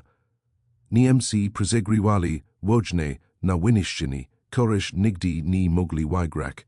Sesk czy WBCA tisiak dyziwiekset 44 Alianci rozpoczęli operację Overlord. Cili inwazje na Normandii. Luftwaffe miała przeświadczać inwazji, przeprowadzać masowe ataki myśliwą I bombokał na plaży Santowe. Picture WBCA Luftwaffe trzeci odpowiedzialna za obronę Francji dysponowała 481 samolotami. WDNIUD Luftwaffe zdolała wykonać 319 loto bojowicz, sojusznicy wykonali 14 7 4 loti. Roznika baila tak ogromna, że wielu żołnierzy aliankich nie widziało ani jednego ni miekiego samolotu podczas pierwszego tygodnia inwazji. Niemiecki piloci, którzy próbowali zaatakować flotę inwazyjną, napotykali się na ognia procesu lotniczego I rodzie myśliwą aliankich. Niewielu z nich przeżyło. Kampania w Normandii oznaczała ostateczny upadek skuteczności Luftwaffe na zachodzie. Oberschleichheim Prille, dowódca Jagdgeschwader 26, BYL jednym z nadbardziejszych tytularnych niemieckich pilotów myśliwskich z 101 zestrzelen. WTM 68 samolotów Spitfire, się stanowiło na drzwi, wynik w przypadku tego typu samolotu. Rankiem WDNIU, D. Prilla Ice Jagos Zydlawi Feldwebel Heinz Wodachik byli jednymi niemieckimi pilotami, którzy bezpośrednio zaatakowali plaż inwazyjne. Lecieli dwoma samolotami Focke-Wulf 190 z lile na bardzo niskich wysokości, aby uniknąć wykrycia, ostrzelali plaż sword, a następnie uciekli z powrotem do bazy. Wasze DWS samoloty stanowili kala niemiecka, odpowiedz myśliwska na nadźwigsa, inwazję desantu w historii. Prilla stwierdził później, że misja była samobójcza, ale konieczna, aby pokazać, że Luftwaffe nie porzuciła kalkulisji niemieckich armii. Przezil wojny zmal w 1961 roku. W tygodniach po D-Day mieli miejsce jedne z najbardziej desperacich, bezskutecznych walk powietrznych kalisz wojny. Jednostki Luftwaffe rozukali się na przezwazajacy sili powietrzne aliantów w skazanych na porażkę próby wsparcia niemieckich sil lodowych. Straty byli ogromne. Do końca WCA 1944 Luftwaffe straciła na zachodzie ponad 300 myśliwców. Straty w lipcu przekroczyli 400. Straty w sierpniu zbliżyli się do 500. Team okryzy produkcji samolotów faktycznych wzrosła, Animiki fabriki produkowali ponad. Tysiak pikset myslukał miesięczny do polo i tysiak dziwi exit 44 roku. Ale samoloty nie mogli być skutecznie wykorzystywane. Nie było wystarczającej ilości paliwa, aby odpowiednio szkolić pilotów. Nie było wystarczającej liczby doświadczonych pilotów, aby latać nowymi samolotami. Brakowało części zamiennych. Obiekty serwizo byli bombardowane. Nawet jeśli samoloty byli gotowe do lotu, rzadko przetrwali więcej niż kilka miesięcy, zanim zostali zestrzelone. W lipcu Galland otrzymał raporty o stratach, z których wynikało, że każdego dnia ginął lub zaginął 50 pilotów myśliwskich. Każdego dnia 50 pilotów. Eskadry lotnicze Luftwaffe kończyło około 30 pilotów tygodniowo. Matematyka zaglady była prosta i surowa. Nie było możliwości utrzymania operacji przy takich stratach. Sili myśliwskie umierali.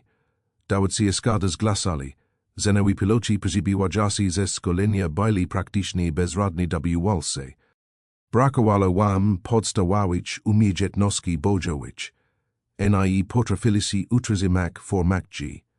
W pani spod ostrzegłem popełniali podstawowe błędy, które prowadzili do śmierci i łasek skazidlowych. Jeden z doświadczonych dowódców eskadry peronie przyjmowani. Nauk pilotów w polowi tysiak dziewięćset 44 roku do ich egzekucji. Wysileni tych niedoszkolonych pilotów, do walki z doświadczonymi amerykańskimi i brytyjskimi pilotami myśliwskimi było równoznaczne z morderstwem. Nie było jednak wyboru. Niemcy nie mieli rezerwu wyszkolonych pilotów. Każdy, kto ukończył szkolenie, natychmiast trafiał na front regional w ciągu kilku tygodni. Galland próbował w Eskadrze, aby zmienić tę sytuację. Naciskał na zwiększenie produkcji samolotów. Odrzutowych mi 260 dwa, opowiadał się za ulepszeniem programów szkoleniowych, mimo że niedobory paliwa uniemożliwili intensywne szkolenia. Oprakał na taktyki walki z silnie eskortowanymi formacjami bombowców. Osobiście wykonywał nieautoryzowane loty bojowe. Aby zrozumieć, z czym zmagają się jego piloci, a przetestować nowe podejścia. Nikt nie działało. Podstawowym problemem nie była taktyka, szkolenie ani wyposażenie. Była to liczba. Amerykanie a first Brytyjczycy osiągnęli przewagę w powietrzu dzięki laksajacić, przewadzili ksebniż, popartej doskonalym szkoleniem, lepsza logistyka, inograniconymi, możliwościami przemysłowymi. Żadne niemeki innowacje taktyczne inni byli w stanie przezwyciężyć też rzeczywistości. Byli piloci, którzy rozumieli, co się dzieje i próbowali się dostosować. Oberst Johannes Steinhoff dowodził Geschwader 77 przezwyciężych 1944 roku. Był doświadczonym dowódca, który ostatecznie osiągnął 176 zestrzeleń.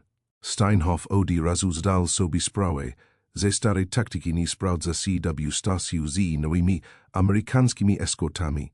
Oprakał agresywnej podejście. Jego eskadry nie czekali, aż eskorty za roka. Atakowali natychmiast. Najpierw angażując eskorty, aby odciągnąć się od bombowców. Było to agresywne podejście. Była rajza kona. Przyniosła piun sukcesy, ale koszt była ogromny. Taktyka Steinhoffa sprawdziła się w tym sensie, że jego jednostka zestrzeliła więcej samolotów wroga niż średnia, ale jego straty również były wyższe niż średnia. Za każde dwa zniszczone samoloty wroga Geschwader 77 tracił prawie double myślus. Przy takim tempie żadna jednostka nie była w stanie utrzymać operacji dłużej niż kilka miesięcy. Ginęli najlepsi niemiecki piloci, Gina najinowasidnesi dowodsi. Widza taktyczna zgromadzona przez lata walk baila trakona I nie pozostal nikt z wystark zajaśim doswiadczeniem, aby ich zastapik. Sam Galland doswiadczył też bezalawości na bolesnych skorze podczas nieautoryzowanych misji wiosna 1944 roku. Leciał samolotem Focke-Wulf 190 nad Magdeburgiem, szkak zobaczyć z kokpitu, z czym zmaga swojego piloci, zamiast polegać na raportach. Znalazł ogromna formacja bombowców eskortowana przez najmniejszych pikcizjat myśliwców. Eskorta składała się głównie z samolotów P-50, jeden Mustang lekasich luznych formatjach nadaj obok bombowców. Galland wybrał bombowik na skraju formacji I rozpoczął atak. Kiedy zaczęł ustawiać się do strażalu, śledi przylecieli obok jego osloni. 4 samoloty Mustang zanukowali na niego z góry. Galland gwałtownie skreślił I zanukował. Samoloty Mustang podejrzeli za nim. Galland wykorzystał sztuczkę z budowniczej fazy łodzi. Wystrzelil z karabinu masynowego do przodu, twarzak strumieni dymu, które dryfowali w kierunku go myśliwców. Stwarzak I ludzie strzelali z tylu. Mustangi wykonali zwrot w Galland wykorzystał tę okazję, aby zanukować uciec z duże prędkości. Ruszył do bazy, nie odarzyk ani jednego strzalu w kierunku bombowców. Błajał w pozycji do ataku przez mniej niż 5 sekund, zanim został zaatakowany przez eskortę. Natychmiast zrozumiał, dlaczego jego piloci ponoszą porażki. Amerykańskie eskorty byli WSZ, agresjon, wykwalifikowan. A przywizali liczebne nimiki myślus. Ko uniemożliwiło sukces. Jesienia 1944 Sili myśliwskie Luftwaffe istniali głównie na papierze. W schematach organizacyjnych wymieniono eskadry. Byli piloci. Produkowano samoloty, nie było spojrznych sil myśliwskich zdolnych do obrony miękkiej przez stracenie powietrznych. Niedobory paliwa unieruchamiali kel jednostki na kilka dni. Nowi piloci rozbiegali się podczas szkolenia, ponieważ mieli zbyt mało godzin na lotu. Samoloty stali na lotniskach bez części zamiennik do naprawy. Kiedy eskadrom udawało się wystartować, napotykali przezważać sili myśliwców I bombowców aliankic. DWA listopada 1944 roku Galland wyslał 500 myśliwców przeciwko 975 amerykańskim bombowcom atakującym rafinerii ropy naftowej, eskortowanym przez 800 myśliwców, z czego 600 to P-50 jeden Mustang. Amerykanie zestrzelili 98 niemieckich myśliwców, zabijać 78 pilotów. Amerykanie stracili tylko 50 samolotów, z czego 30 z powodu ostrzalu procesu lotniczego. Niemcy nie mogli sobie pozwolić na takie straty. Hitler I Göring byli uciekli. Ponieważ na grudzień planowano ofensywy w Ardnach, Hitler nakazał Gallandowi przygotować rezerwy myśliwskie do wsparcia ataku naziemnego a nie do obrony rzezi. Eletan skazidła myśliwskie, które walczyli przez lata, mieli teraz wesprzeć ofensywę ladowa, która nie miała sans powodzenia. Galland widział, że jego planowana grosangryf, wielka ofensywa przeciwko amerykańskim formaciom bombowym, jest skończona. W styczniu 1945 roku Galland został zwolniony ze stanowiska generał der Jagdflieger 13 stycznia. Göring obwinił Gallanda za porażki Luftwaffe, swojego skargi, raporty o kleskach, krytykę przywództwa. Göring powiedział swoim podwładnym, że Galland podkopał moral, a nie zdolał zainspirować swoich pilotów do osiągnięcia zwycięstwa z jakiej sił woli i determinacji. Zornini nastapilo po tim. Kostalo si znane jako bunt piloto misluskic, kidi to kilku starsik, dawardkau misluskic spotkalo si Göringiem, aby razik swoje niezadowolenizi przybiegu wojny poetrasnaj. Galland został oskarżony o zorganizowanie spotkania w celu podważenia autorytetu Göringa. Został umieszczony w areszcie domowym w swoim domku myśliwskim. Groziło mu postawienie przed sadem wojskowym, a nawet egzekucja. SS i Gestapo odwozili na niego akta. Heinrich Himmler chciał postawić go przed sadem za zdrad, ale Hitler interweniował. Führer reputację Gallanda jako utalentowanego pilota bojowego i szanowanego przywódcy. Hitler zdawał sobie roni sprawę, że postawienie przed sadem wojskowym najsilniejszego asa myśliwskiego nie mógł byłoby katastrofa propagandowa. Hitler pozwolił Gallandowi powrócić do służby sięć pod jednym warunkiem. Galland miał odważyć dowodzić jag geschwader 44, elitarna jednostka myśliwska, wyposażona w samoloty Mi-26 DWA. Jednostka miała być obsadzona najlepszymi okalalimi pilotami myśliwskimi w Niemczech. Galland natychmiast się zgodził. Zgromadził dziesięciu posiadaczy krzyża rycerskiego, doświadczonych jazał, którzy przetrwali lata walk, W.S. Rodnik byli Johannes Steinhoff z 170 zestrzelen, Gard Barkhorn z 301 zestrzelen Hinspar z 220 zestrzelen. Byli to jedni z najbardziej utytułowanych piloto myśliwskich w historii. Pod koniec lutego, I.W. Marku Tysiak, Dyag 45 roku, otrzymali samoloty odrzutowe med-60 DWA. Med-60 DWA spełnił wszystkie oczekiwania Gallanda. Samoloty byli wspaniale, osiągali prędkość maksymalna 540 mil na godzinę. Szli o 100 mil na godzinę więcej niż jakikolwiek myśliwych alianki. Byli wyposażeni w 430 mm działa o niszczycielskie sił ognia, a mogli osiągnąć wysokość 30 tysięcy stop w ciągu 7 minut. Silniki odrzutowe zapomnieli im przyspieszenie, którego nie mogli dorównać myśliwcy z silnikami tłokowymi. Walsze medwiesi 60 DWA mogli wybierać, kiedy wlaksik si do walki, a kiedy si wajkofak. Myśliwcy alianki nie byli w stanie dogonić go podczas lotu poziomego ani podczas nurkowania. Jednym sposobem na zestrzelenie medwiesi 60 DWA było złapanie go podczas startu lub lądowania, kiedy był wolny on podatny na ataki, lub uszkodzenie go tak poważnie podczas czołowego przelotu, że pilot nie był w stanie nim sterować. Piloci myśliwców, aliankic, szybko nauczyli się patrolować okolis znane bez medwiesi 60 DWA, atakować odrzutows GDY, lecieli nisko.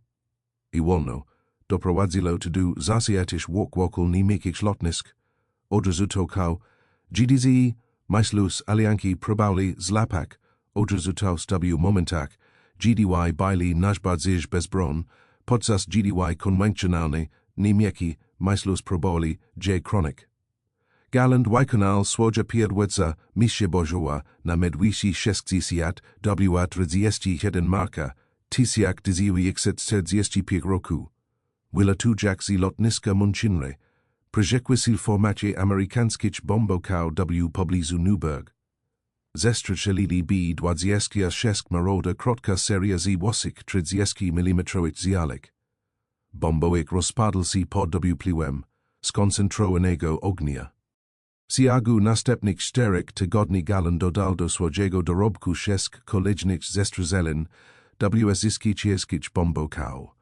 Wasa eskadra, Jagdverband 44, zniszczyła 45 aliankic bombokał I myśliwców w marcu I kwietniu 1945 roku. ni mialo to jednak żadnego wpływu na wynik wojny. Niemcy upadali z wszystkich stron. Sili radziecki walczyli na ulicach Berlina. Sili brytyjski I amerykański przekroczyli Ren I szybko, posuwali się naprzód przez zachodnie Niemcy. Niemcy miasta byli ruiny po latach strategicznych bombardowań. Zaopatrzeni paliwo praktyczne z skończyło, produkcja benzyny lotniczej zalamala się po alianckich bombardowaniach zakładów produkujących paliwo syntetyczne. Nawet elitarne jednostki odrzutowe byli unieruchomione na kilka dni z powodu braku paliwa. Jagwaban 4 wykonal swoja ostatnia misja bojowa, 26 kwietnia 1945 roku. Galland poprowadził 12 samolotów medwisich do bazy Munchinre, aby przechwycić amerykański bombos.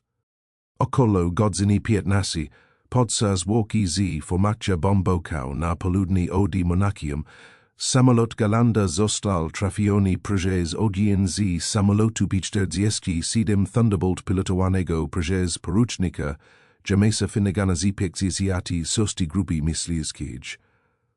Atak P-47 nastąpił w momencie, gdy Galland był skupiony na przygotowaniu stralu do bombowca. Usłyszeliśmy poksules uderzenia.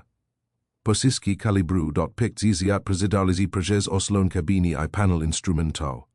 Oba silniki zostali trafione. Metalowe odłamki z panelu instrumental uderzali się w prawe kolano. Poksules ostre uderzenie w rezepkę. Samolot był poważnie uszkodzony, ale nadal nadawał się do lotu. Galland przeżywał atak I odleciał z obszaru walk. Poprowadził uszkodzony medwishi 60 dw z powrotem w kierunku Munchinre. Oba silniki odrzutowe prakowali nierówno I tracili mok. Tablica prezerwado została zniszczona. Leciał nauczył nawigował według punktu orientacyjnych. Na niskiej wysokości, z ledwo sterowalnym samolotem, udało mu się awaryjnie wylotować w pobliżu lotniska. Później zdjęcia rentgenowskie wykazali dwie metalowe odłamki utknięte w rezepce. Obrażenia nie zagrażali życiu, ale byli na tyle poważne, że nie mogli kontynuować lotu. Został zwolniony ze stanowiska dowódcy z powodu odniesionych obrażeń. Johannes Steinhoff przesiedział dowódcę nad Jagwaban 44. 8 dni później, 8 maja 1945 Niemcy podali się bezwarunkowo.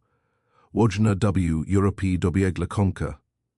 Mistrza z 26 kwietnia była znaksaka z jeszcze jednego powodu. Był to prawdopodobnie ostatni lot bojowy niemieckiego asalotnictwa też rangi ko Galland. Jego ostateczny dorobek bojowy wyniósł 104 zestrzelen w wszystkich samolotów zachodnich aliantów.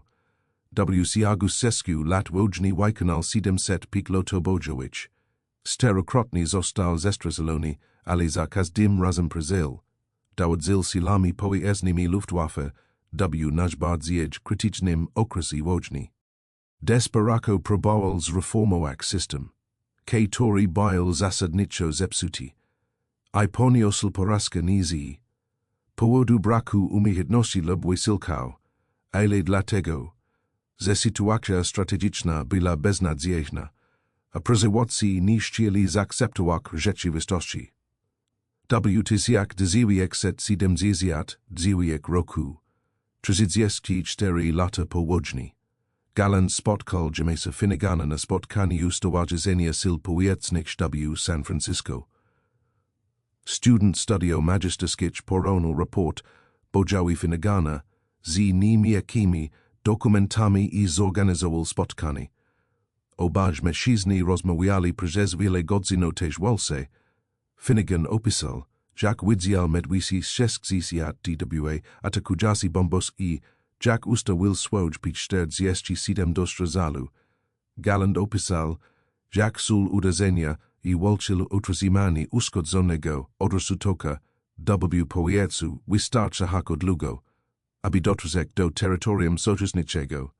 Rozmawiali o samolotach, taktyce doświadczeniach bojowych, laksylowych wzadziem zakonek, obaż byli zawodowymi pilotami wojskowymi, wykonującymi swój obowiązek w strasznej wojnie.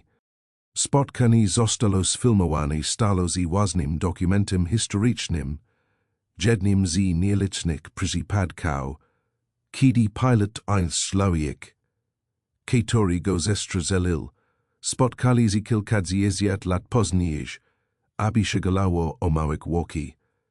Adolf Galland przeżył wojnę, został świetny przez sily alianki, a przyzbywał w niewoli do 1947 roku. Po zwolnieniu przez 6 lat pracował jako doradca wojskowy argentyńskich sil powietrznych. W 1950 roku poruszył do Niemiec i pracował jako konsultant lotniczy.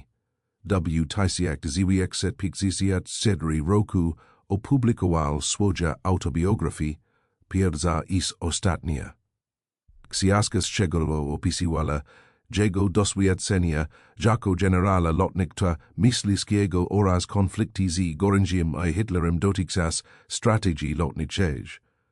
Stała się jednym z najważniejszych źródeł informacji na temat operacji Luftwaffe.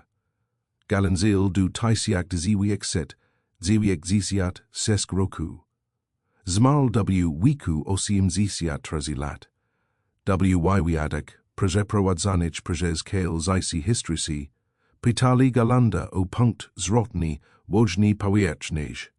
Kiedy zdał sobie sprawę z Niemcy przegraża, Galland konsekwentnie wskazywał na sierpień 1943 roku.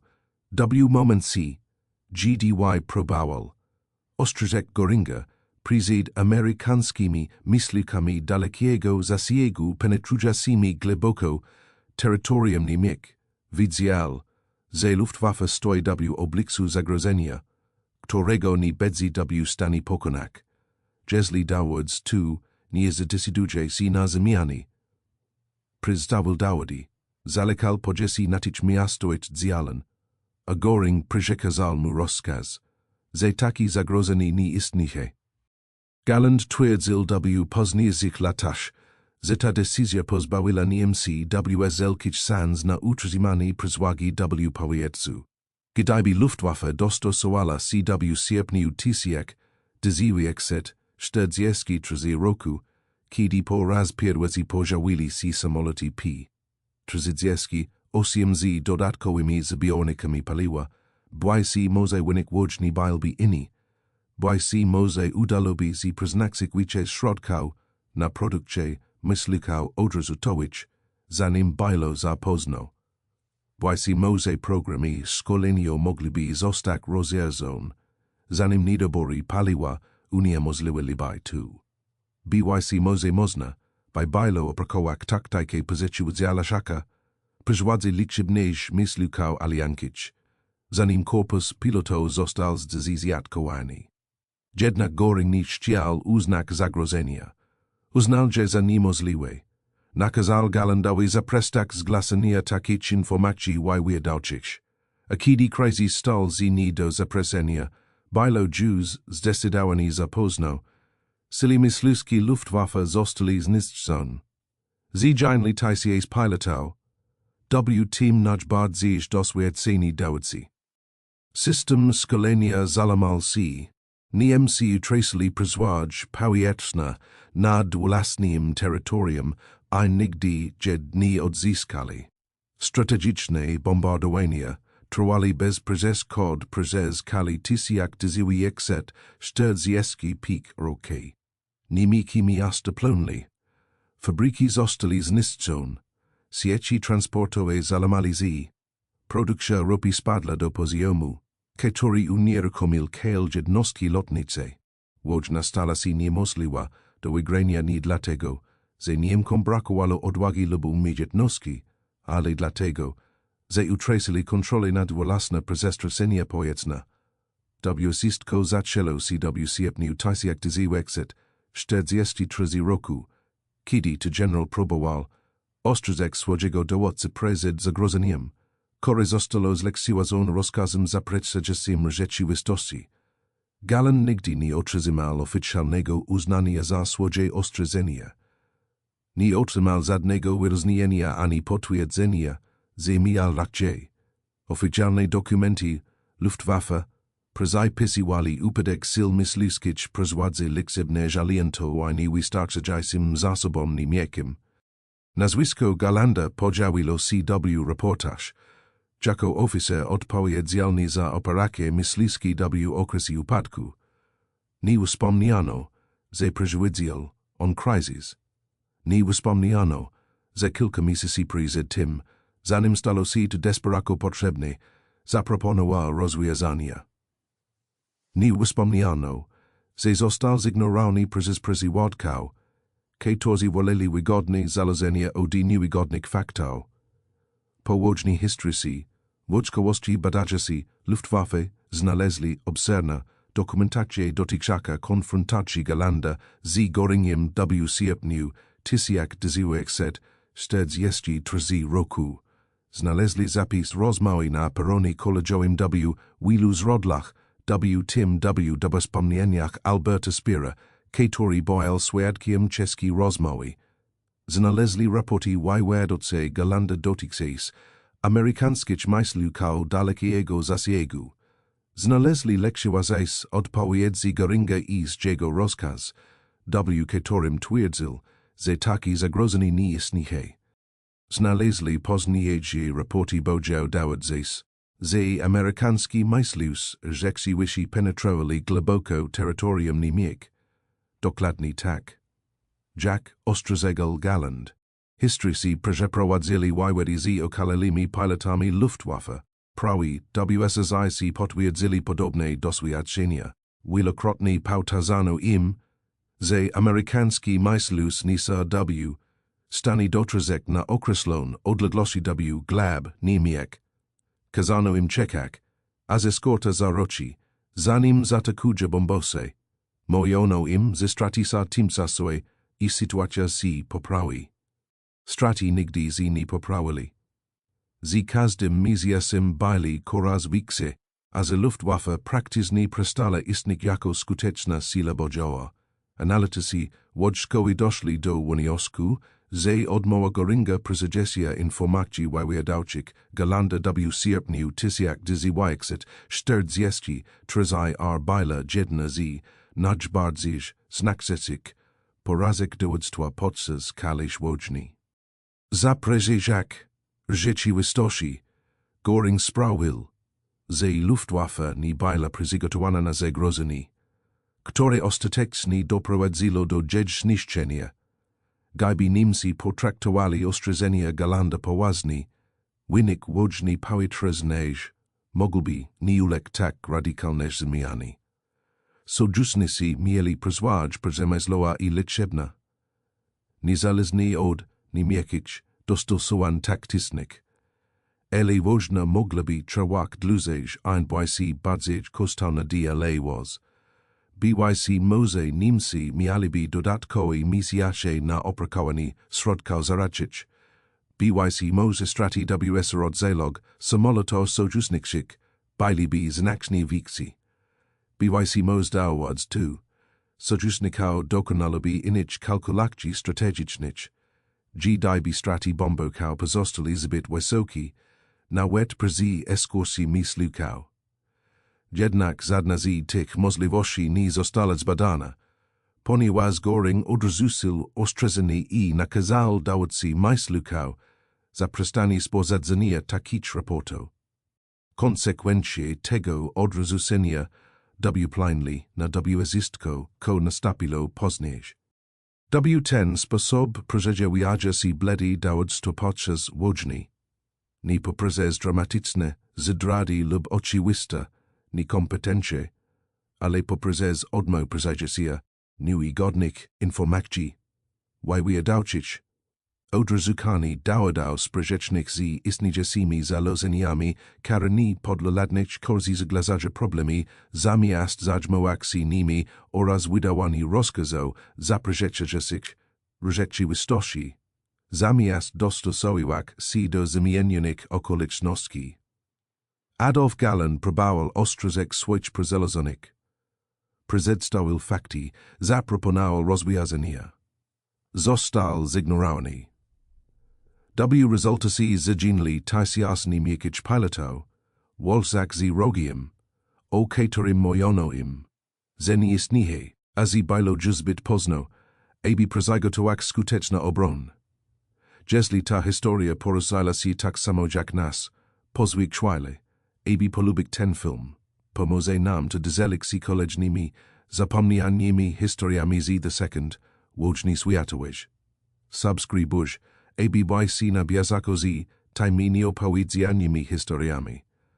Każda z nich jest ważna. Każda zasługuje na to, aby ją zapamiętać, i chcielibyśmy poznać tuja opinii.